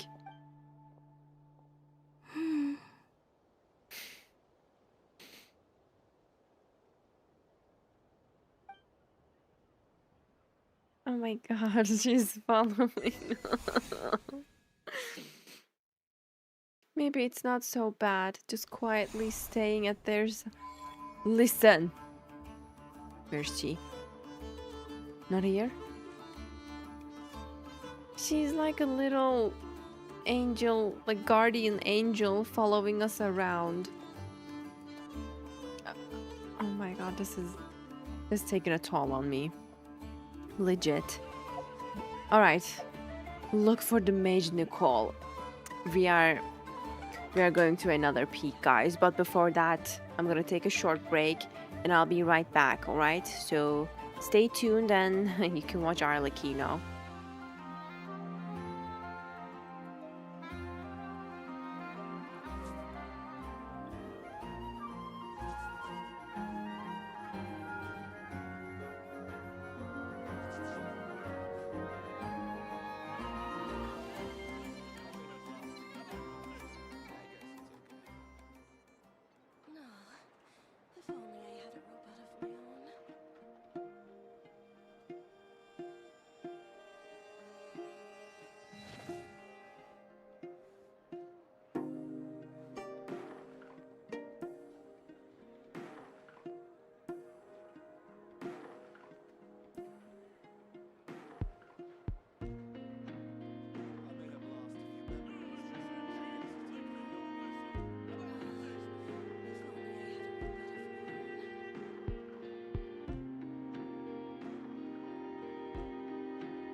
only I had a robot of my own. Delicious and cheap. Lincoln, you'll miss 'em. How about a little taster?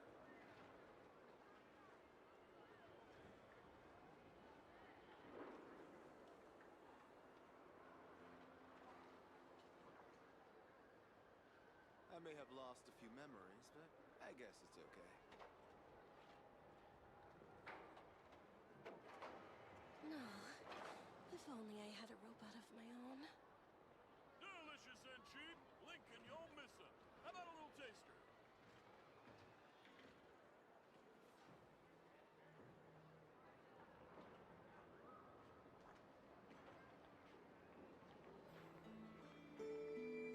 I may have lost a few memories, but I guess it's okay. No. If only I had a robot of my own. Delicious and cheap. Lincoln, you'll miss 'em. How about a little taster?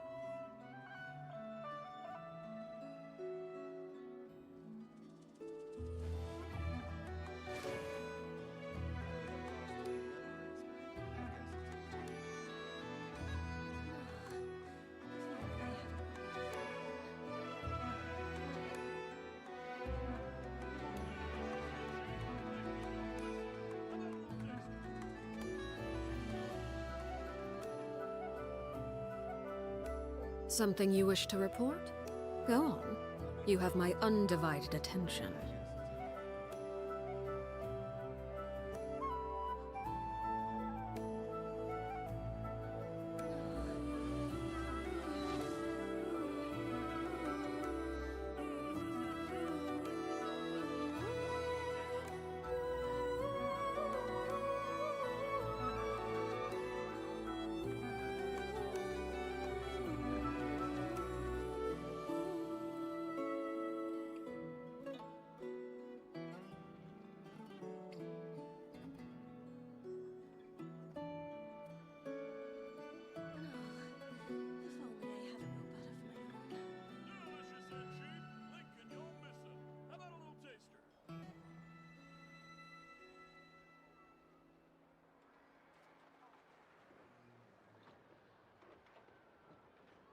I may have lost a few memories, but I guess it's okay. No. If only I had a robot of my own.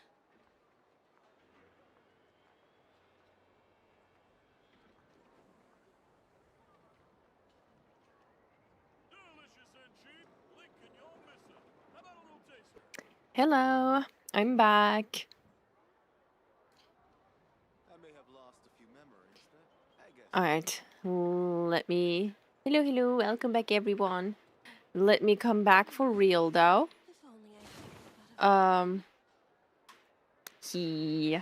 Hello. Hope you all had a nice break. Hope you grab more drinks and snacks in the meantime. Now we're gonna look for the mage Nicole. Welcome back, welcome back. Oh my god. Show me the map, please. I'm so excited to see Nicole in game as well.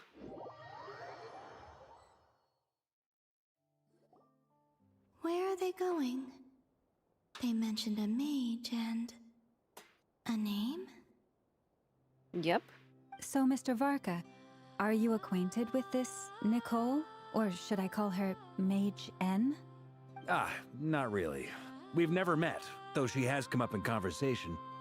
From what I've gathered, Alice kinda took Nicole under her wing. Taught her how to speak in a more ladylike fashion, that kind of thing. That's cute. Oh my god, Colombina.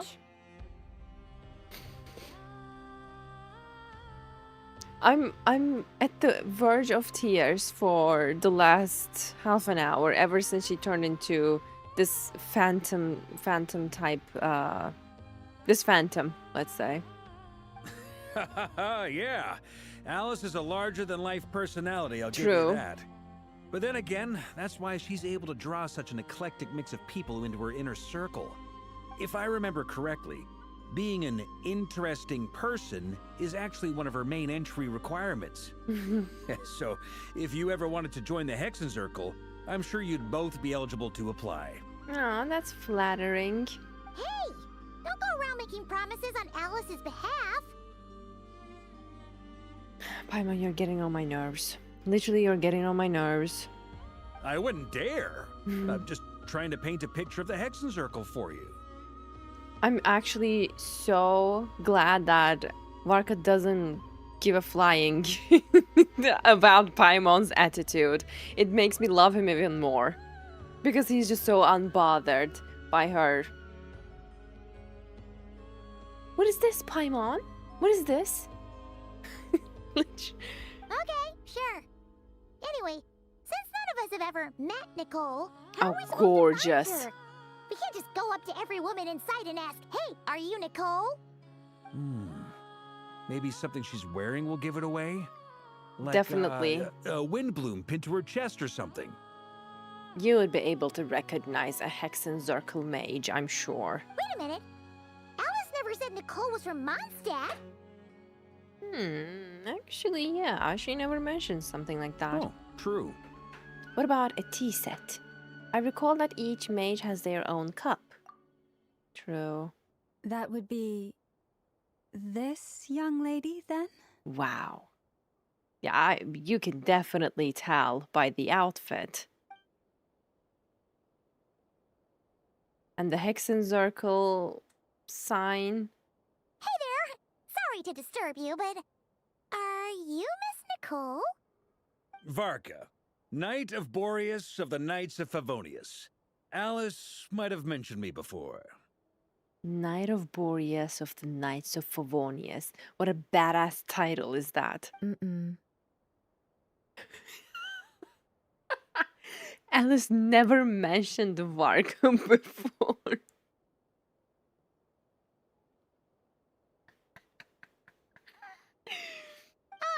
Have we got the wrong person? Sorry. Well, this is awkward.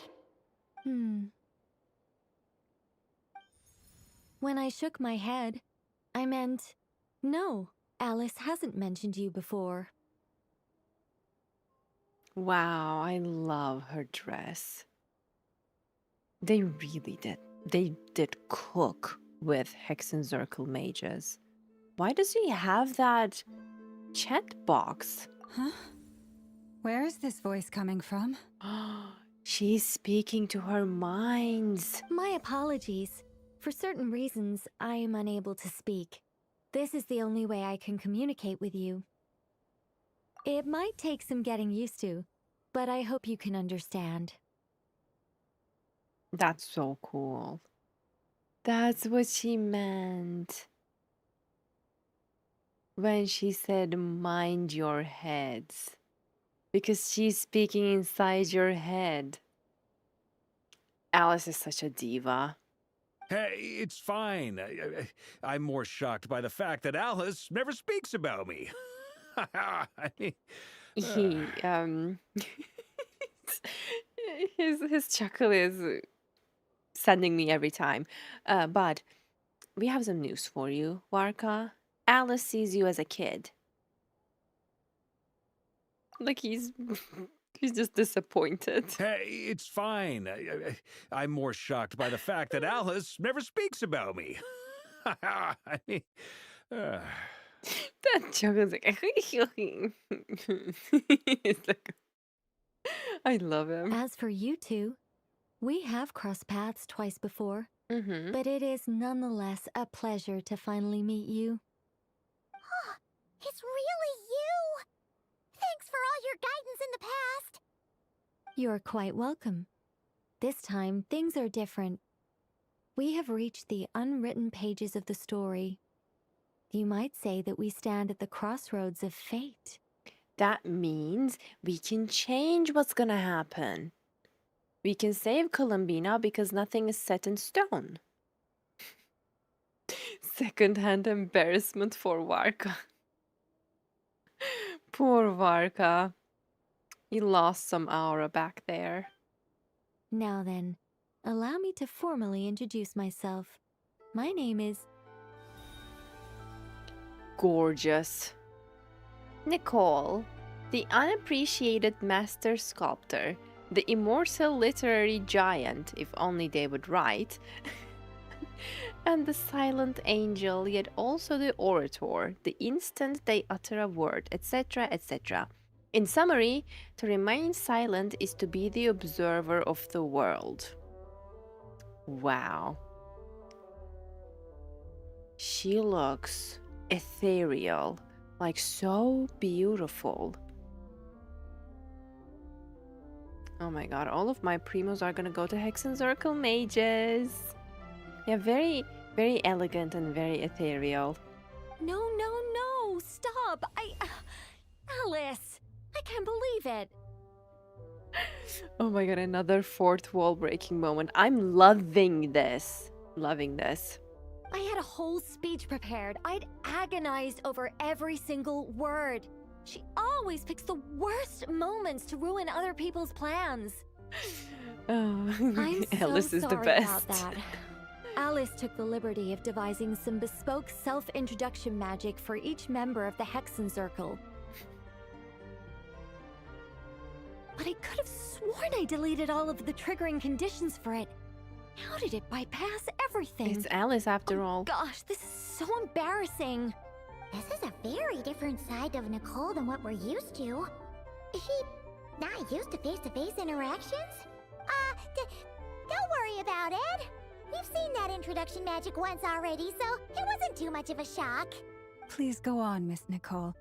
We'd love to hear what you have to say, or, well, communicate. Huh? Are they talking to this lady? Llama is so thoughtful. Columbina can't hear her. Will you all promise to forget that horrendously embarrassing introduction? Sure. Forgotten already. Sorry? Embarrassing? When? Among the words that hopped out, just now I saw angel. Yes. My name is Nicole, and I am one of a very few angels who have retained both their preferred form and their power. Oh my god. Okay, that makes perfect sense because she does look like an angel. The Traveler and Paimon should be no strangers to this concept. There is another of our kind in Natlan. They call her the Lord of the Night. That's familiar. Right! Paimon remembers her. But we've never seen her in person. Yes. Well, I have retained more of my power than Columbina. she. It's because I don't have a long-term duty to fulfill. To be more specific, no. We'll be here all day if I get into the specifics. Moving on. If I'm not mistaken, you are here because you wish to learn how one might reach the moon beyond the sky. That's right. Is that something you can give us any guidance on? Yes, I do know a way. Ooh. It began with the Hyperboreans, who lived after the War of Funerary Flame. Blank looks. Maybe I should start with the background of the war. Yeah, that would be nice. Also, as far as I can understand, Lord of the Night doesn't have a physical form. Because Nicole says, I have retained more of my power than she. So, she doesn't have a physical form, maybe. Or maybe not. It shouldn't be an issue. I'll fill in the gaps for you when What we is have more Columbina time. doing? Anyway, after that war ended, the three moons retreated to beyond the false sky. The Hyperboreans were humans I once aided. They accepted the civilization and creations bestowed upon them by the angels. Oh. But despite accepting many blessings of the angels, many among them still held on to their faith in the moons. They were reluctant to accept the new order, even after the War of Funerary Flame. They sought to contact the moon goddesses beyond the sky and receive their guidance. She's chasing animals in the background. How adorable can she be? But all three had passed away by that point. This mage has a unique method of communicating. Is she talking about the moons? Yep. Yes, but they did not know. And so, still they prayed for the moon goddess's mercy. After building titanic structures that consumed vast amounts of Kuvaki, at last they glimpsed the moons and heard their voices. But of course, they were gravely disappointed, for it was then that they realized the three moon goddesses were dead. Oh, that's such a sad story. It is. Humanity was in a very sorry state at that time. The angels who had once aided them were gone, and the war of funerary flames had left them homeless and destitute. Just a second, I gotta ask. How relevant is all this history to the task at hand? Well, I mean, it's... Okay, it seems we've drifted into irrelevant narrative waters. I'm okay with listening. She looks so lost and sad in that moment when Varka pointed it out. It's been a while since I've had the chance to speak inside someone's head. As soon as I got started, I lost control and the words just flowed out like a waterfall. Mind your heads. What I'm trying to say is... Right, yes, that's it. The relevant part the blush. is the ritual created So by cute. the Hyperboreans. Oh, the ritual were created by Hyperboreans. Okay, gotcha. The fact that they bypassed the false sky and saw the true moons implies that they successfully built a connection between Tevat and the outside world. Which means, with enough Kuvaki and a sufficiently stable connection, it should be feasible to send one person over the border. Okay, so they built some kind of portal? Oh, yes. A portal. Yes. I love her facial expressions. Is something wrong? You sound disappointed. I just didn't expect you to summarize it so well. It turns out I could have said all that in one word, if only I'd managed to think of it. I'm watching Columbina, by the way. No, please, it's fine. This is invaluable knowledge. I'll be sure to record and preserve everything in writing. Oh, really? Well, in that sitting. case, I suppose I could backtrack and add some more detail. I did gloss over a few things so far. I love how eager Nicole is to, to communicate and to tell history. Whoa, time out. Let's summarize what we've got first.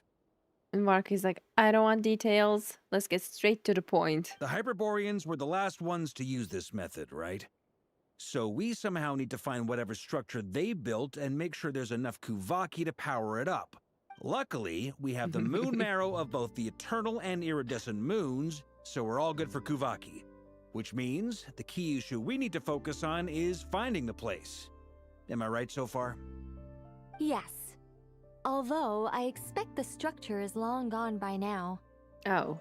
That said, what if we could take advantage of the phantoms to travel back to a time when it still existed? Brilliant. Well, travel back isn't quite accurate. It's more like we'd be creating a handshake between 2 points in space-time. We wouldn't even have to pick a time when it still existed. It could just be a time when it still appeared in phantom form via projection, or we could project our own phantoms, fold them together, and... Everybody's like, lost. You look lost.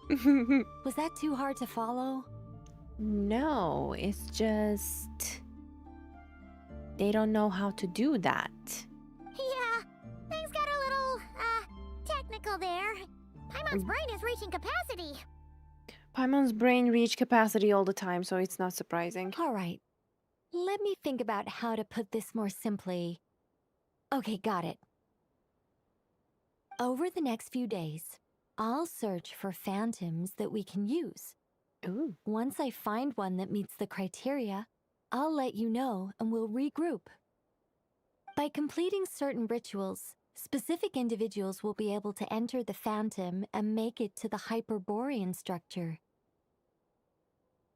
Imagine how boring and lonely this must be for Columbina. If everything checks out and it looks feasible, we'll just need to wait for Moon Prayer Night, and we can send the Moon Goddess back home. I'm really skimping on the detail here. Is this making any sense at all? I think so. For now, we'll just wait to hear from you. Yes. Basically, yes. Great. Counting on you. In the meantime, we'll focus on finding the Moon Goddess's name. My name? Are they looking for a way to stop me from disappearing? Yep. What if she writes it in the sand? Go on, write your name in the sand, Columbina. I bet that would work. Excuse me, Miss... Lauma. Go on, Miss Nicole. This conversation was a little all over the place. I didn't catch your name. I am Lauma, of the Frost Moon Scions. Ah, I did wonder. I noticed that you listened very intently when I spoke about Hyperborea and the moon's history. If you'd be interested, I'd love to visit you this evening and go through it again in greater detail. I love this friendship. Also, if you were serious about making a record, it would be too risky to simply write down the raw details as is. I would suggest some tweaks. Maybe rewrite the stories as fairy tales or fables, perhaps even prayers. Anyway, we can cross that bridge when we come to it. So, see you later then? Oh, and no need to prepare anything. Just a cup of tea will do. See ya! Bye, Nicole. She seems friendly. It's just... It's so nice to find someone who's actually willing to listen. I've been dying for a chance to finally go through all this systematically from start to finish. Any longer and I'd probably start forgetting it. That's so cute. Now Paimon gets why Alice told us to mind our heads. Makes sense. What did I tell you? A lot of quirky people in Alice's orbit. What is Columbina doing kicking the ground back there? Now then, the next order of business is, where do we start looking for the Moon Goddess's name? Columbina, listen. Just write it in the sand. Maybe that would work. But oh, she cannot touch anything. She couldn't hold the candy, so even if she tried to write it in the sand, that wouldn't work. Maybe the rest of what Nicole has to say might give us some clues. Once I've heard her out, I'll summarize the salient points and share them with you all. I'm also inclined to review our other documents. Yes, our faith was first established by our Hyperborean ancestors, but many of the more factually accurate records are from after Kutar's birth. I have a hunch that the Fatui might know something too. Sounds like we're gonna follow Columbina's journey through Devat, huh? In that case, we'll start by heading to the Frost Moon Enclave. And then Columbina being right there. Sounds like a plan. Take this with you. I'll see about getting in touch with the Fatui. It'll probably just be Arlecchino and Sandroni again. They're the only ones who would want to help. Yes. We'll get to see Arlecchino and Sandroni again. I'm so excited to see Arlecchino again. Thank you, Mr. Varka. Don't mention it. Honestly, I'm more comfortable dealing with the Fatui than prying into the details of a young lady's childhood.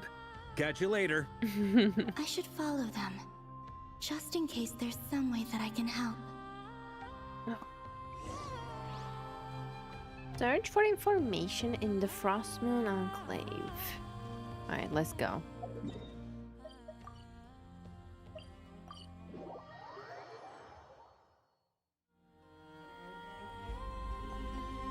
Oh. A while ago, I took the time to organize all documents in our possession that pertain to Kutar. What you see here is the material I consider reliable. It makes me so sad to see Columbina like hanging around, doing random stuff while everyone is talking, and then she's just listening, not included, can't say anything. Hmm? No. You're saying there's unreliable material too? Yes. Most of the information we have was transmitted through an oral tradition. Inevitably, some of her stories were mythologized and deified over the years through countless retellings. That's why I organized them into reliable and unreliable. There's no sense seeking answers in history unless we can ensure the veracity of the historical record. Makes sense. All right, Smart let's move. take a look through. Clear and concise would be one way to describe the writing style of these historical records, but you could just as easily describe them as terse and dry.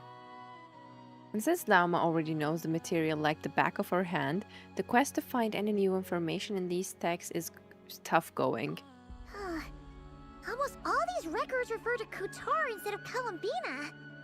Although neither of those is her real name. Paimon's not sure what point she's trying to make. What we can gather from these records is that the Frost Moon Scions worshipped her as a god, placing impossible expectations upon her. I cannot fault them for their earnest faith, but for all their devotion, worshipping her day in, day out changed nothing.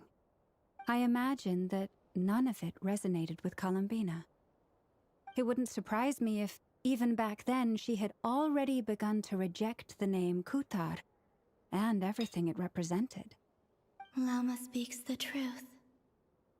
When I heard them call upon Kutar with hope and expectation in their voices, they may as well have been calling upon somebody else. She never felt belonged. When you were organizing these texts, what criteria did you use? Well, that's a bit complicated. I looked at the level of detail, perceived authenticity, prose style, and how realistic their portrayal of Kutar seemed to be. Amongst the Frostmoon Scions of today, only I know of her existence, and I alone have spoken to her face to face. As such, I know that there are certain things she simply would never do. That being said, I have sensed some changes in her lately. Changes? Me? Oh, she's so cute. Seems like this is getting us nowhere. Yes. For what it's There are some worth, changes, why don't we absolutely. check the unreliable sources too? Sure. Give me a moment. Now she's sitting somewhere else. Exerting but a fraction of her divine might, Kutar sheared a great mass from the snow-capped mountain and cast it into the sea, upon whose surface shone the mirror image of the moon. Thus was formed the island of Hisi. Yeah, right. That doesn't even begin to pass the sniff test. The 3 moons are naught but lies through and through. Only one moon has ever shone for us, and Kutar is her name. The subjectivity is strong in this one. We've heard something like this before in Natlan. The vast majority of ancient texts are filled with fanciful tales like these. I trust you understand my criteria a little better now. Kutar did not speak, merely gazing into the distance in silence. And where her gaze landed, this was her prophecy. Clearly, whoever wrote this text never even met Kutar. Otherwise, they'd know that her eyes are always closed. What about you, Traveler? What are you reading? Seems like a collection of anecdotes. Come on, let Paimon see. The child wished to build a wooden nest with which to shield a fledgling bird from the cold. But being so young and lacking in strength, the child could not snap the branches from the trees. Kutar was passing by. Upon seeing the child, she summoned forth the Kuhenki, who built a beautiful nest for the child. I remember that. Oh, is that the nest? Not knowing the meaning of Kutar's divine intervention, the child dared not to respond, and thus ran home to call their parents. But Kutar was gone. The Moon Chanter declared the event a miracle and took the nest as a relic, placing it on high for all to see. Yeah, that's the same The child nest. was named as one favored by the goddess and was greatly respected amongst the people. Yet, no further miracles were bestowed, and this matter was forgotten in but a few years. Huh. Any thoughts after reading that? If it's true, it gives off somewhat lonesome feeling. Yeah. Columbina probably just wanted to join the kid in making nests. Ah. I'd originally considered this a fabrication, because Kuthar did not perform any similar actions in subsequent records. But now that I think about it, it does seem like something Columbina would do. It's just that... She didn't know how other people would interpret her actions. She was probably worried about making things difficult for people. So, she gradually stopped joining in. Yes. Oh, that's so sad.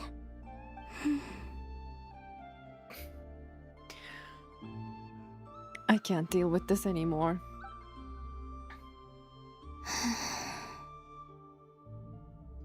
And now, I can make no such gestures of warmth, even if I want to.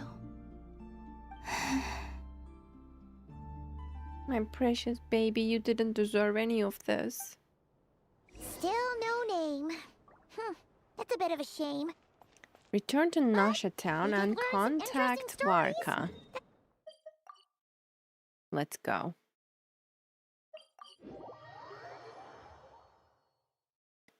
Varka Happy said he was to. gonna set up a meeting with Arlecchino and Sandrone, right? Let's go back to Nasha Town and see how he's doing.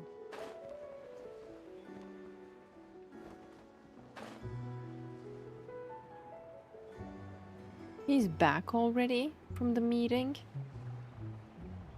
Ooh. Let's see. With Durin and Albedo. There's Varka. Oh, and it's Durin and Albedo too. Talk about coincidences, we meet again. Yeah, this is pretty much the same place we bumped into each other last time. I convinced them to stick around a little longer. We were all waiting on people, so I figured having a little company would help pass the time. Ah, so you've been waiting for us? Does this mean that you've already arranged things with the Fatui? Sure does. Whoa. Now you're back, we can go meet up with them together. How'd your investigation at the Frost Moon Enclave go? Well, we didn't find out Columbina's true name. But apart from that, it went pretty well. We learned some stories from her early days. Aha, just as well that I didn't tag along then. I'm sure our moon goddess wouldn't want every man and his dog knowing all about her private life. Still, desperate times, desperate measures, I guess. Someone had to do it. So, Varka was waiting on us, but what about you two? Are you waiting for Alice? Oh, no. We already met with her. Oh, how did it go? We discussed that experiment I mentioned to you last time. Oh, and she also handed me this communication device. This looks familiar. I'm sure I saw one of these back on the Golden Apple. Yep. That's right. I understand she informed you about the relationship between the phantom phenomena and Tevat's borders, yes? She wants me to help her with some more experiments on that front. She said that she'll contact me through this device with more information. Ah, I see. Where did Columbina Following go? instructions and making observations. Pretty common research method. Takes me right back to Albedo's lab. Wait, then who exactly are you meeting? Someone you know. Albedo's met him too. But I don't think Miss Lauma or the Grand Master have been introduced. Introductions are overrated, especially in cases like this. What? Oh my god, I missed him. It's the hat guy. So, it's not like the academia has prohibitions against going abroad. Also, I applied for leave. He applied for leave. I've been writing to Hat Guy since obtaining a human form. I've already brought him up to speed on everything that's been going on in Nod Krai. Hat guy? Hat guy. Yeah, hat guy. Oh my god, I miss their interaction so much. Hat guy? Turns out, I actually have heard that name before. Oh? Then why did you react the same way I did? I only knew the name, not the fella. But since we're all here, let's do some introductions for what it's worth. I'm Varka, Grand Master of the Knights of Favonius. Lauma, Moon Chanter of the Frost Moon Scions. And I'm a Driosh from the Vahumana Darshan of the Sumeru Academia. Hat guy. He sounds so fed up with that name. And I'm a Driosh from the Vahumana Darshan of the Sumeru Academia. Hat guy. He has to live with that. Good to see you again, Mr. Guy. Mr. I Guy. believe we last saw each other on the boat ride here. Good to see you again, Mr. Guy. I believe we last saw each other on the boat ride here. Mr. Guy, oh my god, I'm gonna cry. Good to see you again, Mr. Guy. Mr. Guy.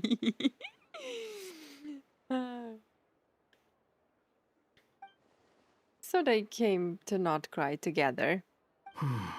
Mind you, the only reason I came here is because there's someone I want to look into. Oh, who's that? Who's that? The Doctor, also known as Dottore. Oh my god. Second of the Fatui Harbingers. What are you gonna look into about? Is this his revenge arc? Please let it be his revenge arc. And then we get to see Hat Guy take his sweet time with the Doctor. Oh, I would help him. I would help him with all of my might. Just as I thought. From the tone of your voice, it sounds like there's bad blood between you. He's out for revenge.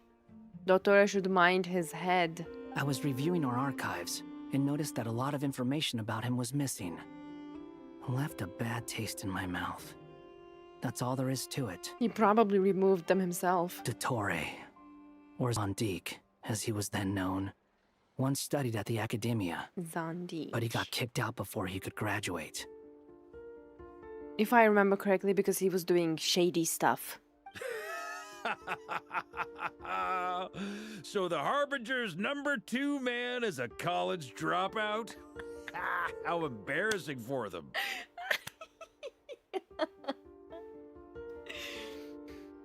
Oh my god, that was good. So the Harbinger's #2 man is a college dropout? How embarrassing for them. Oh my god, that was good. Last we heard, He's so he funny. was planning something. We actually heard that a few times before, even coming to Krai. But we haven't seen a trace of him since we got here. Yeah, it's been eerily quiet. He only appears when something interests him. For all we know, he might have left already. But the fact he did something here at all is worth noting. It'll fill a couple extra lines in his file. Why does it sound less like a file you're writing and more like a criminal record? Most probably it's because it's a criminal record. Anyway, we were just about to meet 2 of the other Harbingers. Want to come along? You might learn a thing or two about him there.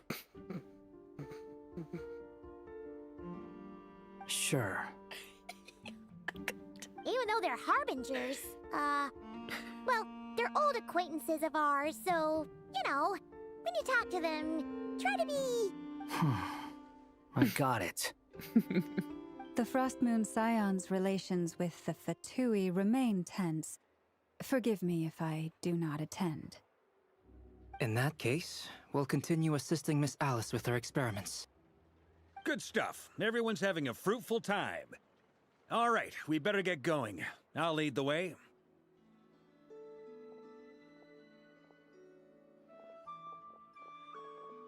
Psst. Hey. Psst. Are you here for revenge? Well, yeah. That's obviously part of it. Yes. Yes. But I'm not the only one who has a score to settle with him. Oh. I mean, I'm included, but Traveler isn't. Neither you, nor Lesser Lord Kusanali, nor I want to see him meddling with things again. Fair enough. It's Nahida. One more thing. One other thing. When we return, let's talk about Columbina. What's the hurry?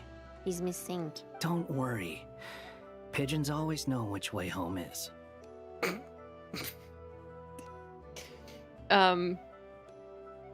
Did he just call Columbina a pigeon? After conversation ends, the group splits into 2 teams, led by Warka. Okay. That's my queen. That's You my made queen. it. Who is this? They don't remember him.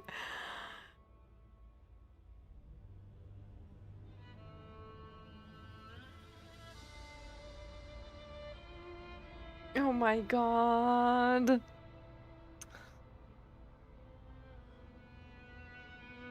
Oh, she looks so damn good. Oh my god. I'm in love. Gorgeous. This is A scholar from Sumeru. They call him Hat Guy. He's an old friend of the Travelers. Wait, this is the academia representative you wrote about? He doesn't exactly look the part. Oh my god. Sandrone starting beef from get-go. Look at Columbina kicking the ground up. I love this quest so far. I believe this will prove my identity. You'll notice it bears the seal of the Sanctuary of Surasthana. Well, what do you know? So it does. All right then. My mistake. Oh my god, Arlecchino looks so good. Well, you can't see, but she looks so good. Believe. Right now I'm looking at her. It's fine. I expected as much. What? So as I mentioned in my letter, the Academia's got its eyes on Dottore, but this matter remains top secret.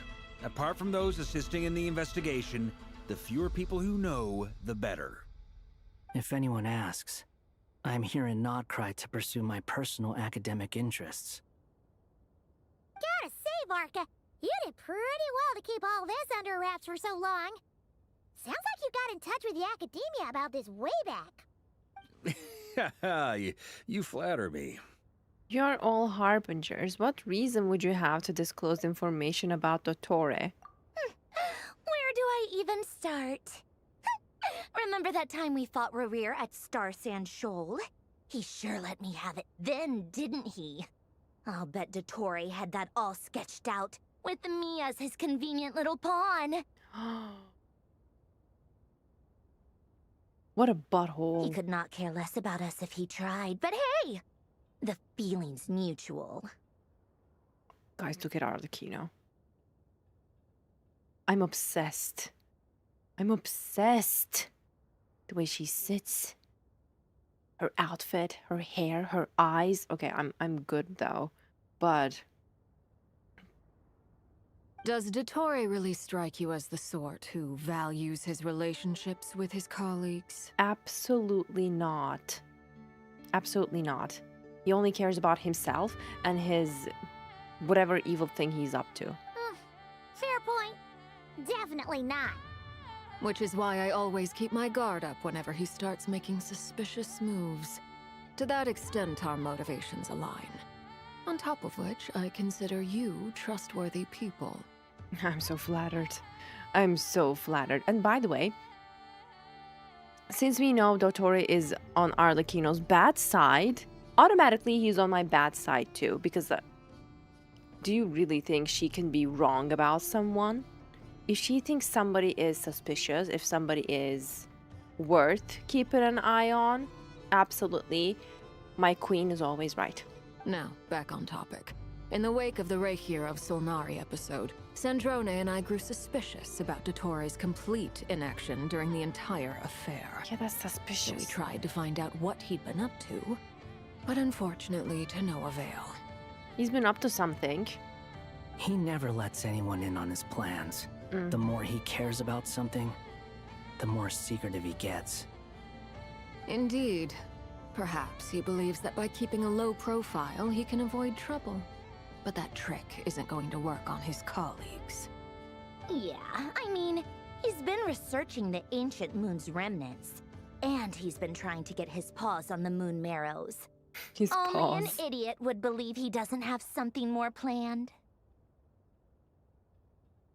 Both queens speaking the truth. With this in mind, I returned to Snezhnaya and relayed my thoughts to Her Majesty the Tsaritsa, entreating her to have him recalled.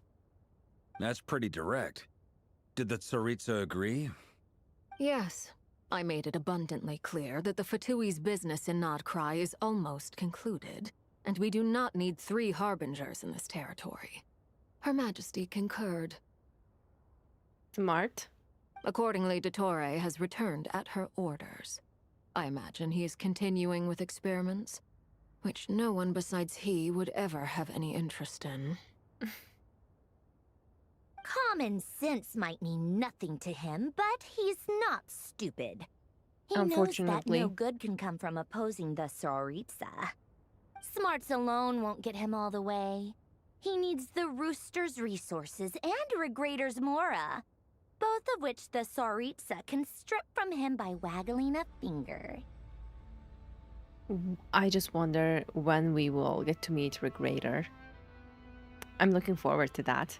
But doesn't he have a track record of publicly following orders while going against them in private? He probably has it down to a fine art by now. Wouldn't put it past him. We worked together on a research project once. Only briefly, but it was enough to show me that we're fundamentally different people. He has no interest in doing things methodically, stage by stage. His thoughts jump all over the place, and the moment his curiosity is satisfied, or he gets the results he wants, he disappears.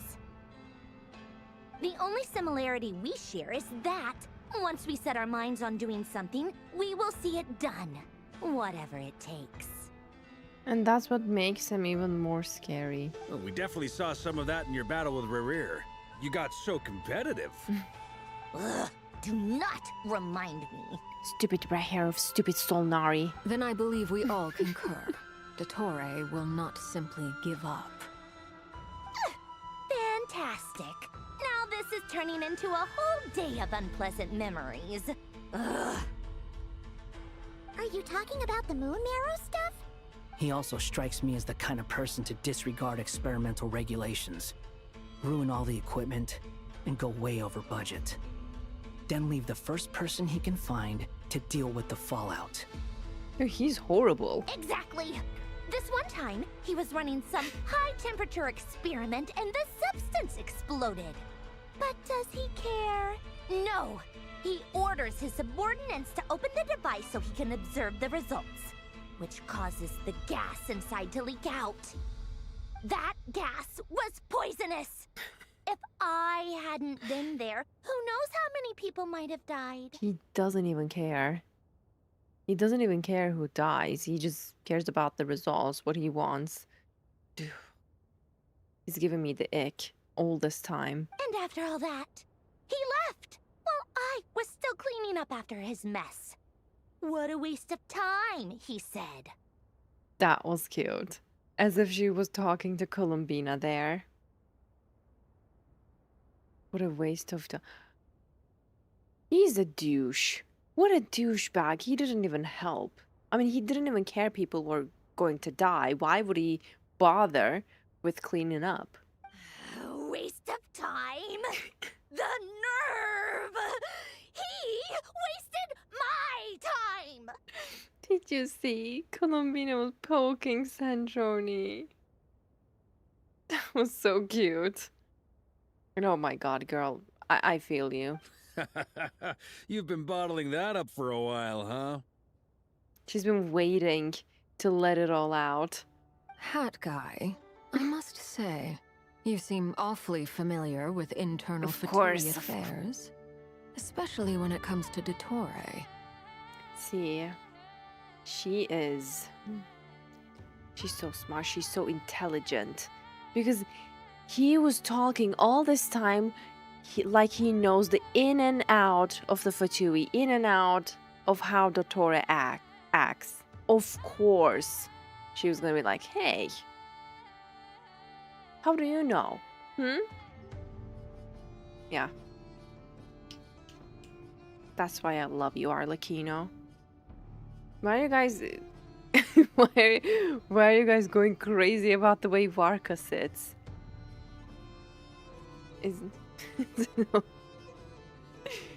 Looks like a normal sit to me.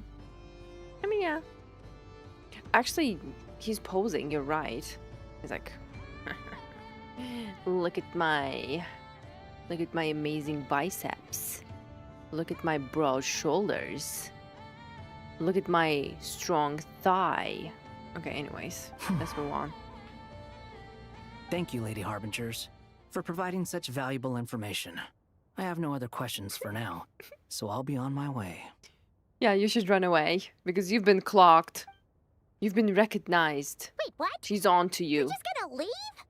Arlecchino's on to him. Of You're course he's welcome gonna... to join if you want. Ugh. Just when Paimon thought he'd finally mellowed out. Bye, hat guy. He makes quite the impression. Oh, it looks so good from this angle. Now I know what you guys were going all about. Yeah, from this angle he looks very nice pose, Varka. I'll say, I've met tons of headstrong people, but not many of them would join me in bad-mouthing Dottore. Anyway, back to the main agenda. Barca, you said that Columbina has gone missing? Or rather, disappeared. She's right there. Yeah. We're working on building a connection between her and this world. The simplest method is to find out her real name. I've actually asked her that question before, but she said she didn't know. Considering our relationship, I doubt she was lying to me. She could have just given you a snow... Wait, how do you read that? Snowdem. Stone. What did she do while she was with the Fatui? As far as I recall, she was never dispatched by Her Majesty to claim a gnosis or anything like that. The Tsaritsa's plans had long contained a place specifically for her. She needed her power for... They did something, and then that's why she's in this weakened state. I always thought that was weird. What could she do that the rest of us couldn't? Knowing what we do now, it's probably something related to Kavaki, right? More than likely. When she first arrived, Columbina would often go to Her Majesty and ask when she could start the task assigned to her. But Her Majesty always gave the same reply. The time has not yet come. So she spent her days in Snezhnaya doing basically nothing. Just like... right now. The Tsaritsa has summoned a beautiful blind maiden to be a harbinger, giving her the third seat by virtue only of her enchanting voice. It was a dumb and stupid rumor, but the reality of the situation made it hard to refute. She looks sad. Don't say that. And what happened after that? I imagine she stopped caring. She no longer seemed to care why she had been recruited, and Her Majesty never gave her any missions, so she just continued to sing in the flower garden. She was also lonely there. For my part, I was busy. So busy, in fact, that watching someone be that idol had me fuming.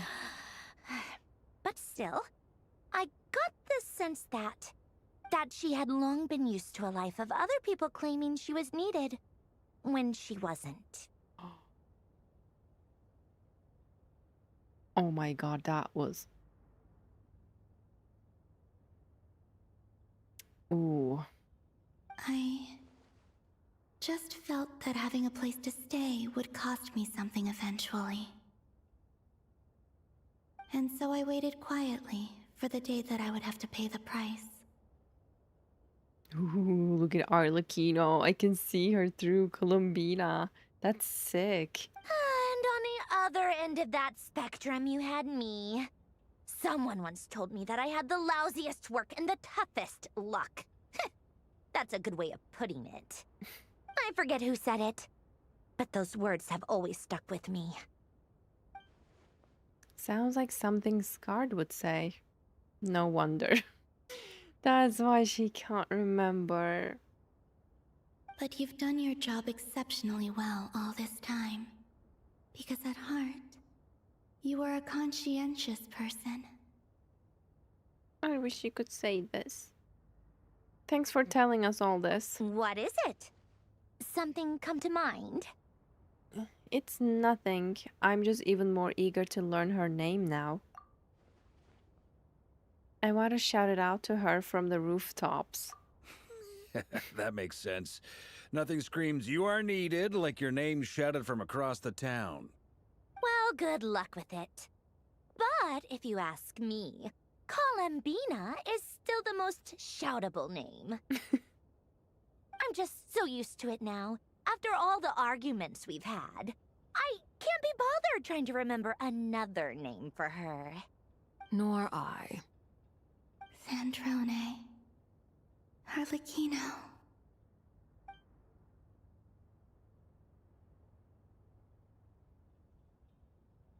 Part of me is hoping Nicole sent it. Nicole has news for us?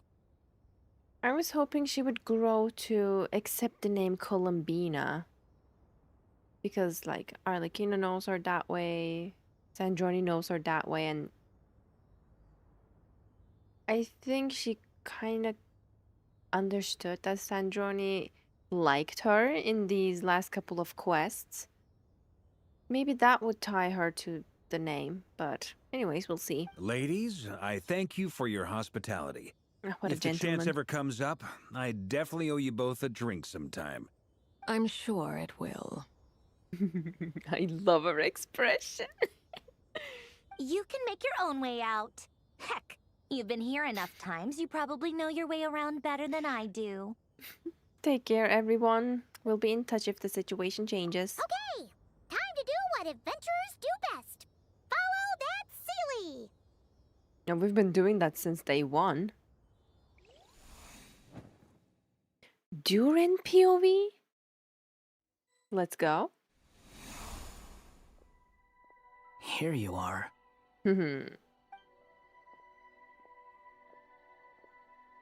That phantom place. Hat guy. Can't get used to hat guy. How come you're back so soon? Did things go all right with the Fatui? No, he's been almost discovered. Fine. Dotori's been summoned home by the Tsaritsa. Couldn't get much more than that. How about you? Any progress with the investigation?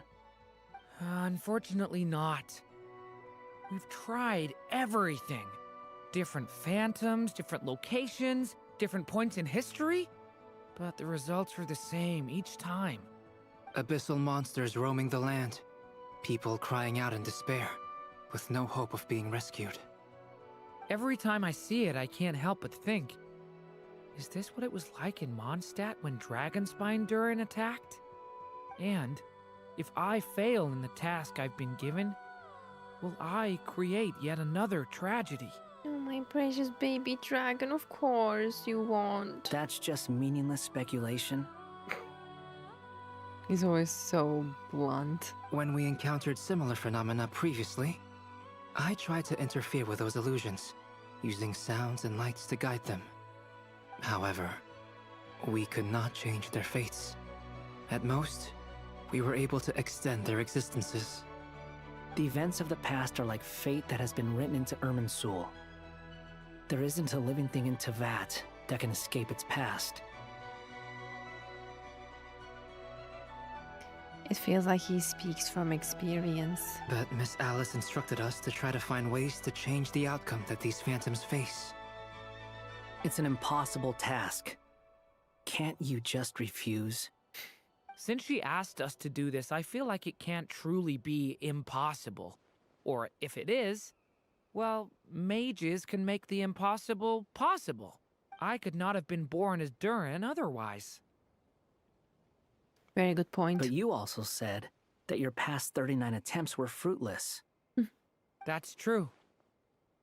But you're still going. Yes. After this many futile attempts, surely you realize that you're not doing this because you still believe what some mage told you. It's because you want her hypothesis to come true. It's something you wish for deep inside. So, think for yourself about what you want to do. As long as you don't believe it's futile, it isn't. No. Yeah. I love them. Previous experience indicates that we cannot touch the phantoms, which limits the effectiveness of our interventions. If we want to clear this hurdle, we need to break this rule somehow. Same thought here. Following the same rules means repeating the same failures. Reducing ourselves to mere playthings of fate. So you mean we need to figure out a way to make contact with them despite knowing that we can't? Yes, and I suspect that's something only you are capable of. Everything in Tevat is logged in Irminsul, but the withering that once occurred in Sumeru was a sign that the Great World Tree was being corrupted. This corruption allowed things that should not have existed in Tevat to appear. This is tantamount to rewriting reality to an extent. You're saying abyssal power might be able to affect those phantoms? No one's ever tried it before. If you're gonna try it, it'll take courage. And you have to be confident that you can control it. Is anyone there? Has anyone seen my daughter? She's missing. I have to find her. I hear someone inside. Spargana? Are you in there? Ah! What's that? If I can use my abyssal powers to warn him that there is danger here, maybe it'll change his decision. Maybe he'll stay away. Yes. The important thing is not the nature of the power, but rather how you use it. To intimidate and obstruct. Sounds about right for the Abyss. Let me try. I should be able to influence that thing. Have you seen a little girl? Let's go, my baby dragon. You can do it. This isn't the time for that! Just run! Make use of the stone pillar. Wait, where's the... I hear someone inside. Spargana? Are you in there? Durin can use the power of the Abyss to affect the world in which the Phantom is located. For example, using it on a stone pillar will create a barrier with the intimidate and obstruct attributes, which in turn will affect the choices and actions of the human Phantom. What is this? Looks dangerous. I should get out of here. Oh.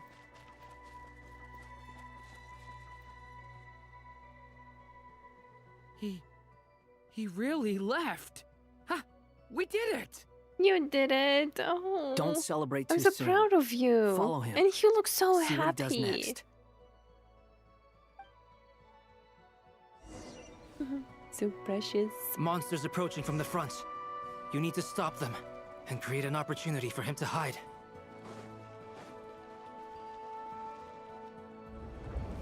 No, there's monsters ahead.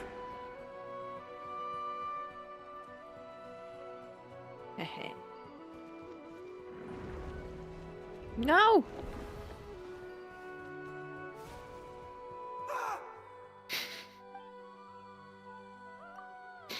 I locked myself in. Monsters approaching from the front. You need to stop them and create an opportunity for him to hide.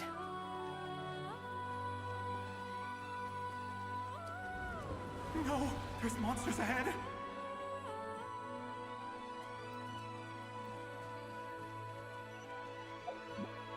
Wait, What if I lock him in? the barrier I saw earlier? Why is it appearing now? It's as if someone's controlling it. Get away, stupid monster. The monsters are gone.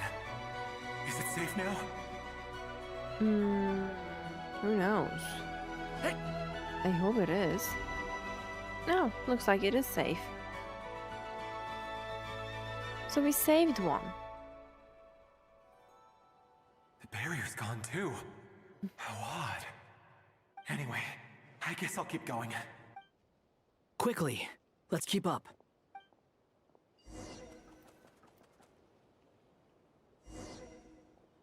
Wait, there was someone else here? Don't go any further. We've got anti-monster traps laid out Make everywhere. use of explosives. But my daughter must just be up ahead. I have to go. I don't see This any way's blocked. explosives. Ah, now I see the barrel.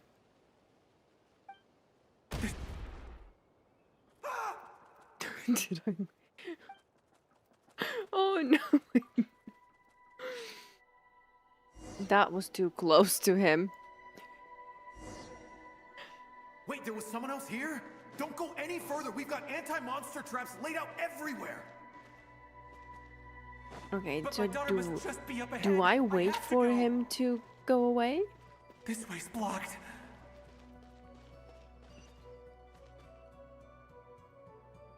We might be able to use the explosives over there, but we need to take care not to hurt him.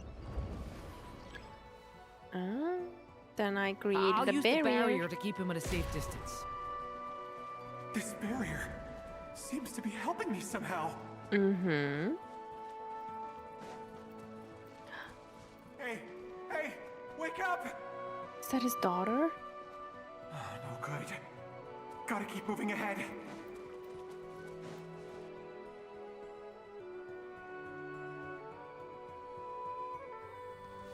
So many monsters! Okay. We'll blow them There's up. still a chance, Durin. Use the traps.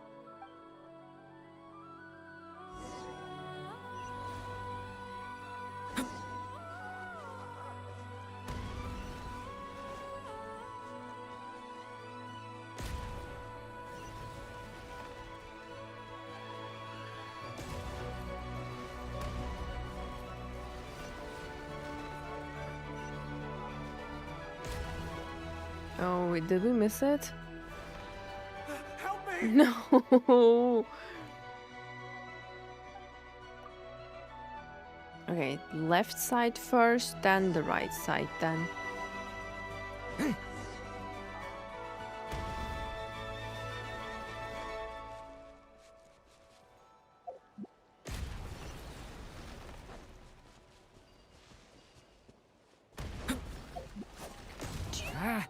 Dude. I blew it up.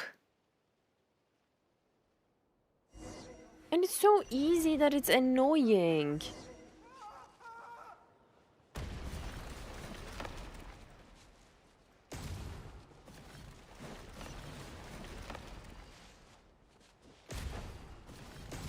That's what you get.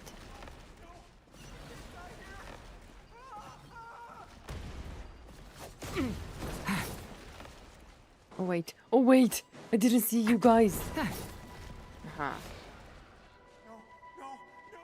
Okay, finally got it. This is a new development. I've never seen this happen before.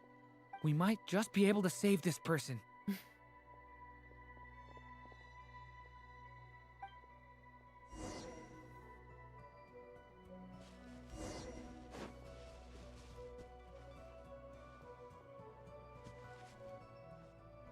This took me like 28 times, really.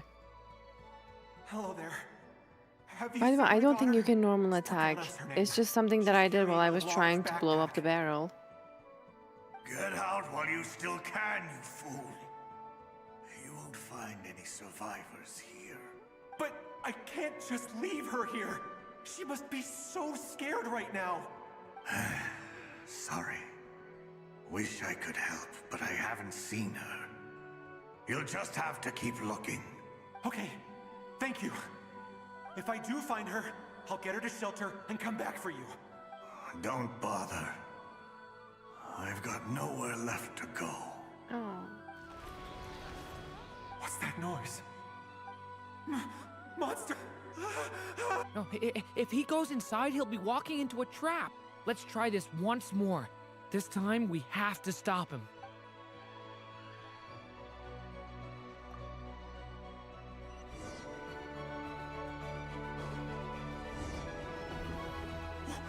Why? How will I know where Spargana's gone like this? Keep moving. What? I'll trust this strange barrier. It's got me this far after all. I love the background music here. What? What's this? Hey! Let us out! Spargana, are you there? I don't know if keeping them inside like that is a bad thing or a good thing.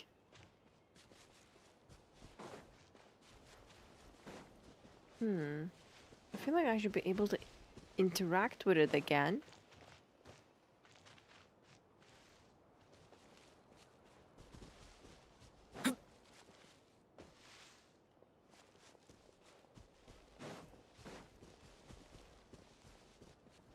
Oh, wait, we did hit the barrier. Huh? That looks like one of my daughter's books. Thank you. Thank you. Yes, it's one of hers for sure. That's her name on it right there. She left her backpack here. Durin, just like last time. Use the explosives.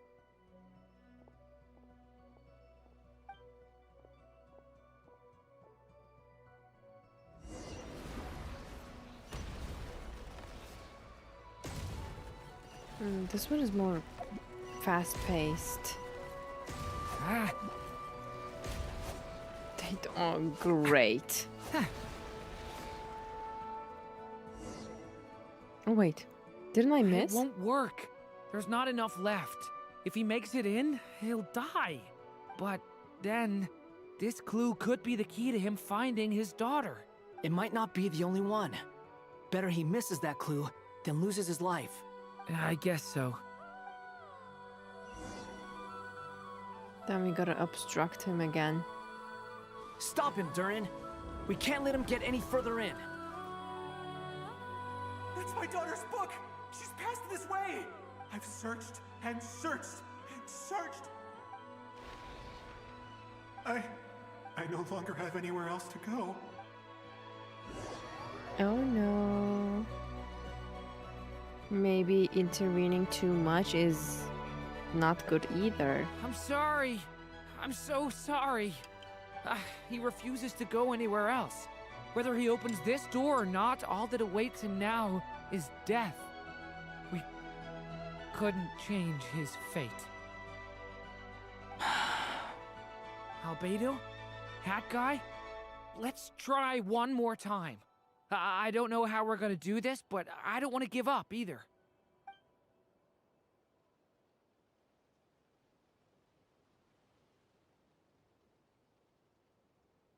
Why am I here? What's going on? All these scenes running through my head. Where are they from? Huh? What's going on? His reactions have changed. How many times have I... What's happening Oh, he's to me? in a... I... He's realizing the loop. Wait, who are you? You can see them? You can see us now? Wait, actually, if you intervene enough times, it's gonna glitch. I feel like I always could, but that I only just realized you were there. I'm sorry, I don't know how to describe what I'm feeling. But you were the ones guiding me using that marked barrier, right? I haven't done anything yet, but those monsters, those deaths, they feel like memories. Like things I really did experience. I won't find my daughter. In fact, I'll ultimately die trying to find her. Isn't that right? Well, no, it isn't. Yes, it is. The major difference in between them? Oh my god.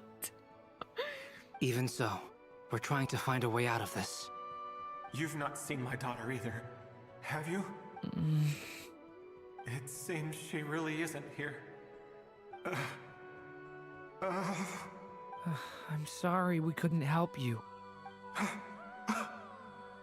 I'm just tired. Maybe this is destiny. Maybe it doesn't matter how hard I search. How long do I have left? Experience says 15 to 20 minutes. 15 to 20. Thank you for all your help. Let's rest a while. You look exhausted too. Now's not the time for you to start pitying us. It's not pity.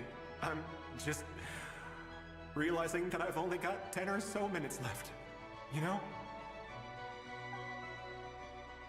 That was sad. You say you're from Mondstadt, yes? A place with windmills, where people enjoy limitless freedom? And you're from Sumeru, where they've built an academy into a giant tree? Yes. It seems you've never heard of either place. Those names are unknown to me, I'm afraid. Yes. Oh, he's Have from... you heard of Hyperborea? I have, but I heard that it was destroyed in the distant past. I see. That was where my ancestors once lived. What about Delphi Pytho? Was it later rebuilt? Oh my god. I've never heard that name. Then what about Sal Vindaknir?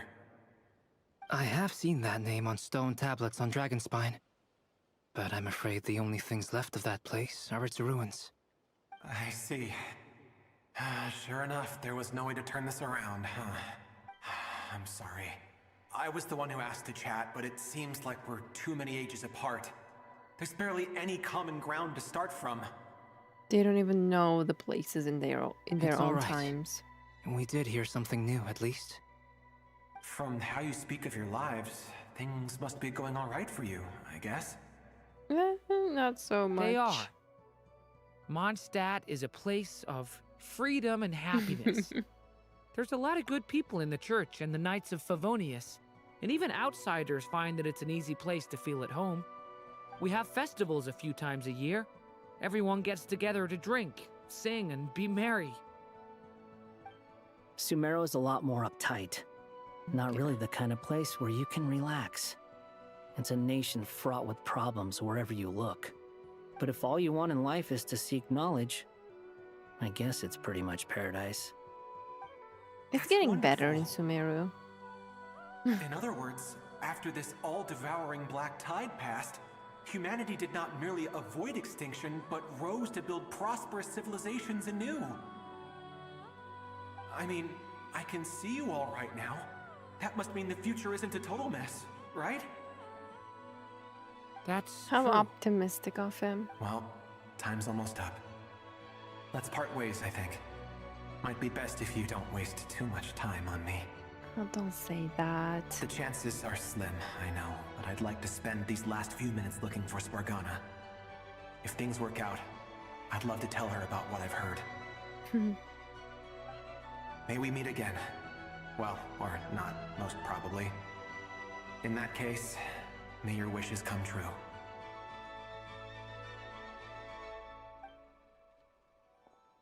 Oh, I feel so bad for him. He was so kind and sweet. He's gone. In a few minutes, he will meet the end that was his to begin with. The ending of this tale did not change, but I believe that we've just made the most progress we have yet. May your wishes come true. If only it were so simple. Hat guy, could I ask you a question? I'm so curious. We've never talked about your past. It seems complicated, and it weighs heavily on you, too. Would you be willing to tell me about it? I mean, sometimes it's better to get things out in the open. Take that guy we try to help, for instance. At least he said goodbye with a smile, right? He's so precious. I know about Albedo's past. Our experiences are very similar, and he created me. As for you, you're my first friend, and you've witnessed every step I've taken. But by comparison, I know nothing about you. Either What's the way, I point? mean, we're still best friends. But if I knew more about you, I might understand your thoughts a bit better. I've told you about myself. I'm a student at the academia. It's not as simple as that. Don't be so mean to this little precious baby dragon. And what did you do before that? Prepared for the entrance exam? All right. If you really don't want to talk about it, I won't press you any further. I was a puppet built from the branches of a white tree, using technology left behind by the Conrian schools of mechanical engineering. Oh, wow. Oh, wow. A white tree? You mean an Irminsul tree? Mm-hmm. Yes, a branch of Irminsul that was once connected to the main tree. So you had a human creator too? Yeah, but my creator abandoned me after deciding that I was a failure. Don't After remind that, me.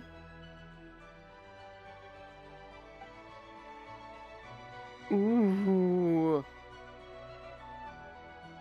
Durin, resisting the influence of the Abyss, suppressing the urge to destroy, trying to do the right thing. None of these things are easy. But no matter how hard they are, trying to rewrite past wrongs is far harder. You asked me if you would create a new tragedy if you failed. I told you there was no point speculating about that. But the real answer is, yes, you absolutely will. That guy. But at least you've got people here to help steer you away from the wrong path. So, just keep aiming towards the light. I will. I promise. That was such a sweet exchange. All right, break time's over. Of course, he's always there with his blunt harshness, but... Oh! Hello? Durin speaking. Is it Alice? Hello, friends, it's me. What have you been up to, I'm detecting some unmistakable fluctuations here at the border. Oh. The amplitude isn't particularly high, but they're completely different signals from the ones before, and the scale is comparable to those I've detected previously. Alice, we were unable to save that person. However, he appears to have retained a portion of the memories gained through that cycle, and was able to hold a conversation with us. I see. Well, that is rather odd indeed. It definitely merits further attention. Could I trouble you to keep trying the same approach? I need to gather some more data. Counting on you. I should probably have Nicole come and check this out as well. What might that be? Check out what? Something in the border or their experiment? Of course. What? There you are. I was worried you might stop to collect treasure chests opened by the Seelie along the way. It would Oh, have yeah, we taken were you following the so much Seelie. longer to get here.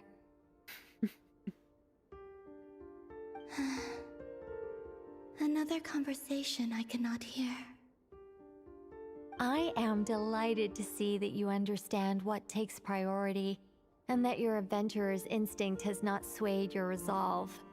Really, I must applaud you for it. You should know. She's literally congratulating us because we weren't swayed by a chest. Paimon's head. Okay, I'll try and keep it short. My senses are telling me that this is where we shall find the entrance to the ruins. That certainly looks different. Oh, cool! Well, what are we waiting for? Let's open it up and see! Patience. This was a sanctuary of great importance to the Hyperboreans. A special process is required to open the gate. Oh! Like the place that housed the Eternal Moon's Marrow? Seems like the ancients were very fond of making tricky gate puzzles. Yeah, we've seen tons of that. So what's the plan? Need us to do anything? And just the short version, if you can. Thank you, Arca. Ah. All right then. I was planning to start with some background on the invention of these techniques. Are you sure you don't want to hear it? It's quite informative. I love that she's so eager to tell everything. Remember what So you were saying cute. about priorities? Fine. Simply put, we need 3 human representatives to successfully undergo a process of Kuvaki resonance. Think of it as a test from the 3 moon goddesses to see if the entrants are qualified, with the most Ooh. recognizable qualification being Kuvaki. Pretty sure Lauma would ace that test. Oh, wait. But we need 3 people. I also have no doubt that the Moon Chanter would be qualified, but we would need 2 other people with the same constitution.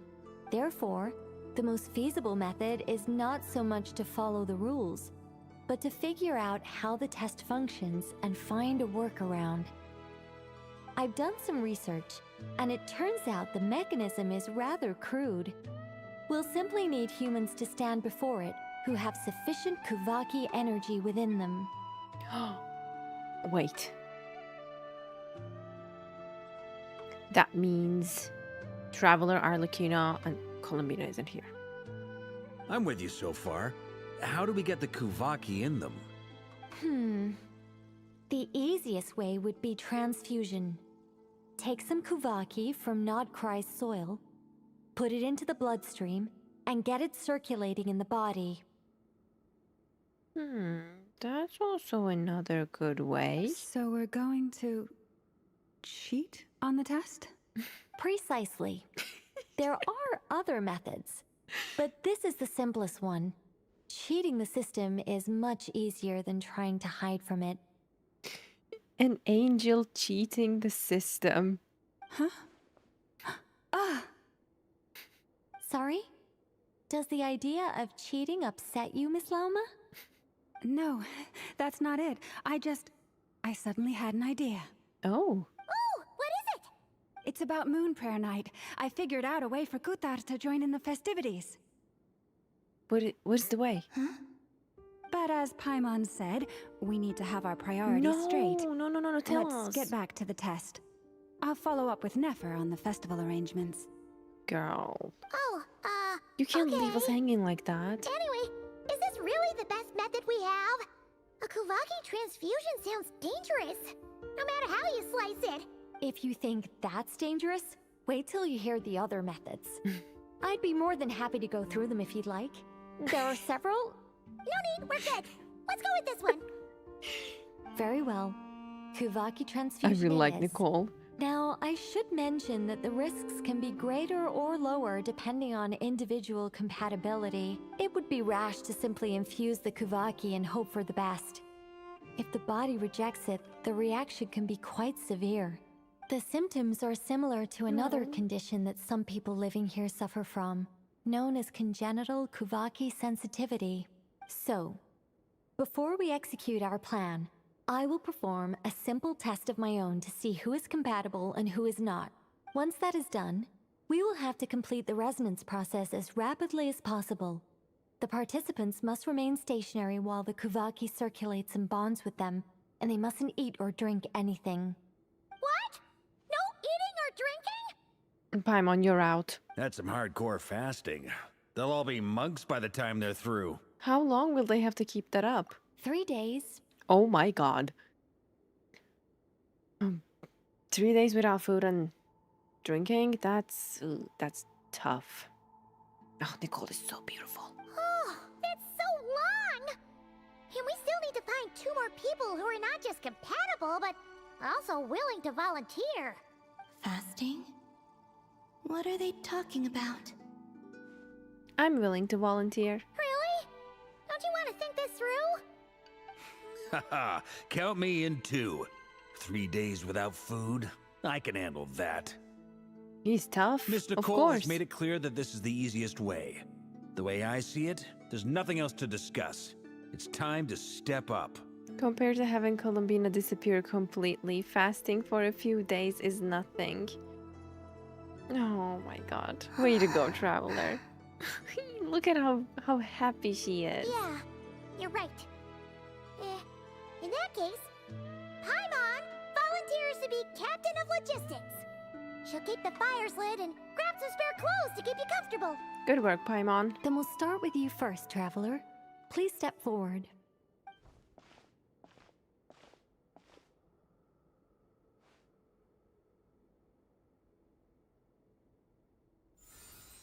She didn't even have a How's it going? final meal. Do you feel anything? No. How about now? No. And now? Still nothing.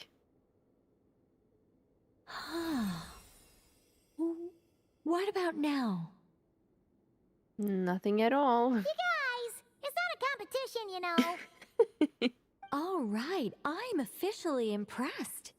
Even as a descender, you can withstand far more than I imagined. She's tough. It's like I summoned a giant stone titan to arm wrestle you, and your arm hasn't even moved an inch. In my last attempt, I infused 5 times the amount of Kuvaki required. That much? Yes. Safe to say, compatibility won't be an issue for you. You're eligible to join. You're next, Mr. Varka. Oh, I can't wait to see this. Sure, here goes nothing. All right. I'll start where we left off. 5 times the required No! Kuvaki dose. Whoa, whoa, whoa, hey, wait a minute. Oh my God. Look at his eyes, oh my God. Poor Varka. Is he throwing up? How's it going? Oh. No, not great. I kind of want to puke. Feels like I've been drinking too much. A few bottles of wine, then a big stein of Dark Horse. Nicole looks so Some hard pleased liquor with from herself. Napa mixed in.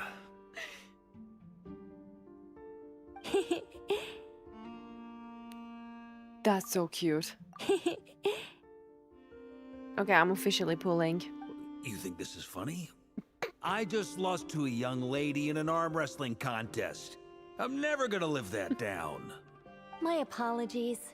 I'll lower the concentration and try again. Oh.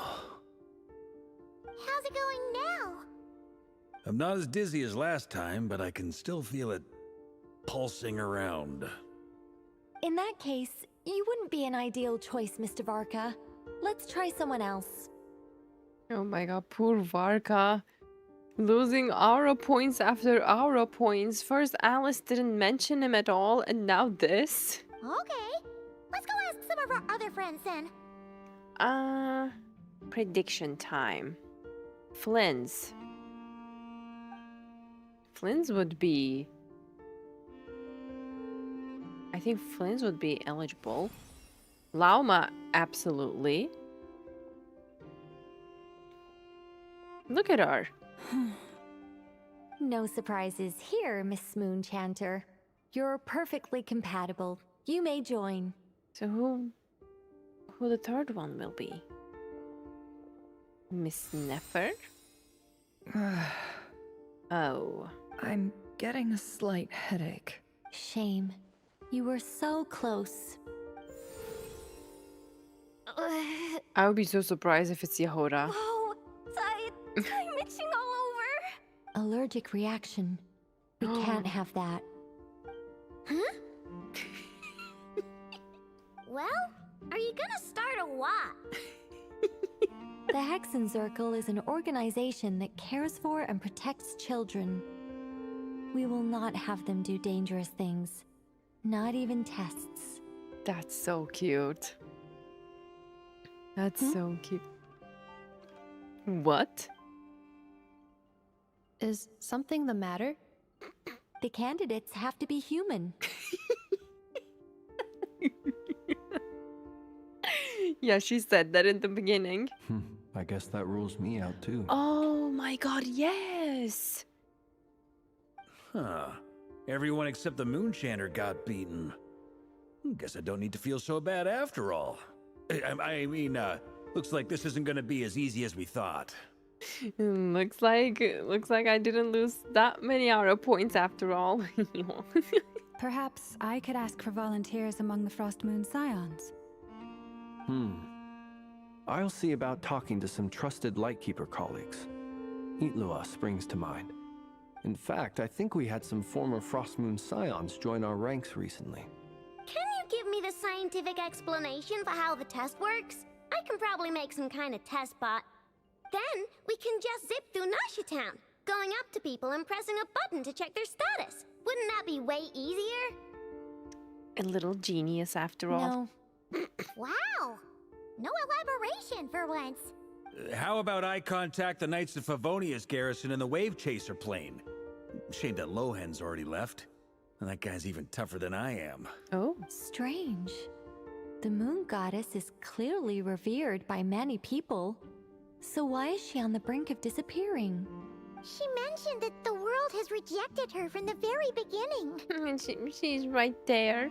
And when we fought the Rakhir of Solnari, it seemed like she exhausted her power for our sake. Also, Paimon's not sure revered is the right word for how people feel about her. Gratitude, certainly. For my part, anyway. It's basic reciprocity. She helped us, so she deserves our help in return. Yeah.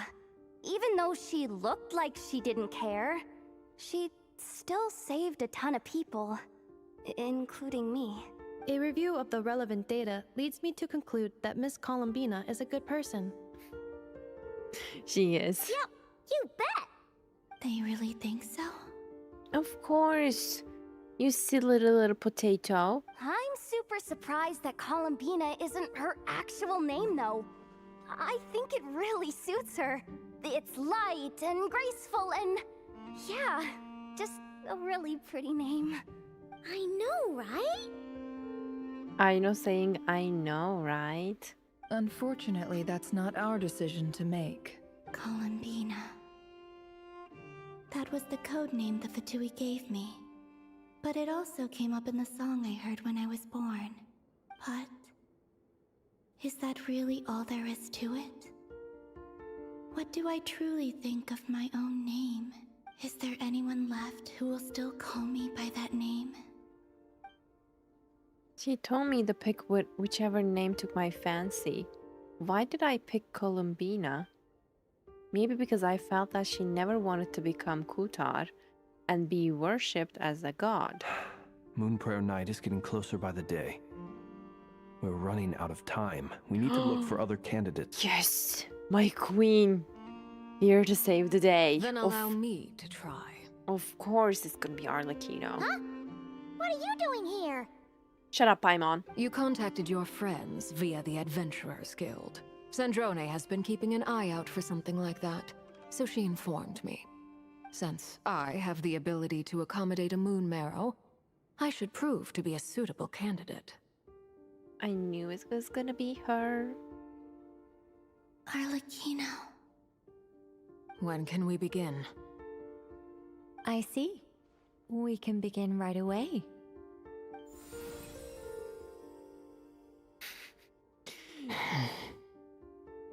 How was it? Did you feel any discomfort? Not at all. She's aura farming again. Every time she's on screen, it's aura farming. Then it seems we shan't need to look for additional candidates after all. Great! Cool. Alright, like Paimon said, the rest of us can take turns making sure the three of them stay warm and comfy. So Llama Traveler Arlecchino. It's pretty close to what I guessed in the beginning. Then, my job is to take care of the caretakers.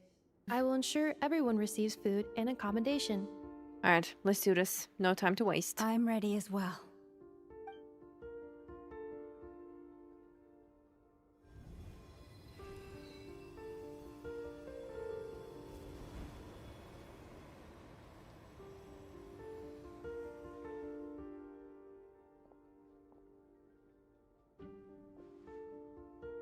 I can't stop looking at Arlecchino.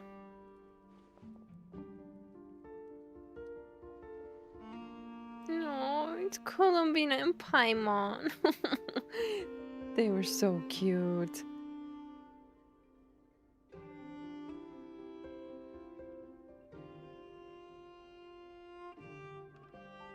Wow. Come on, Traveler, you can do this. Marco was like, don't intervene. That was good call from him. The work is done. The sacred scroll shut. The stars grow dim, the people silent. The white sun sets, the silver moon rises. O path to the temple, appear now before us.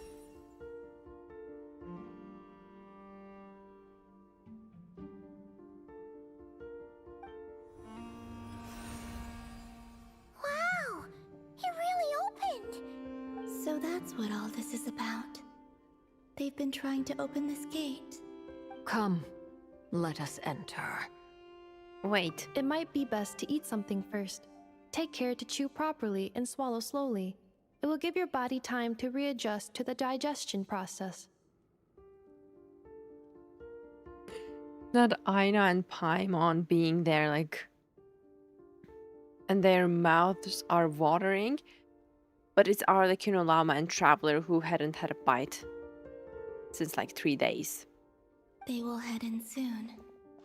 They will need to enter this gate.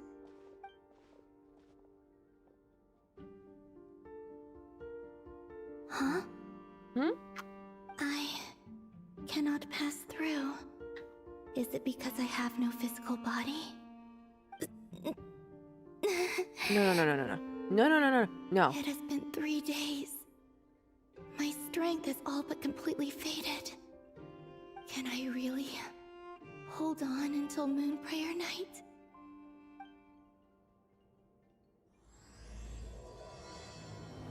Oh, it's the start of Act 6. Ooh. So we are officially done for today. Yep. Thank you all so much for joining. Wow. That was really good. W stream. Thank you.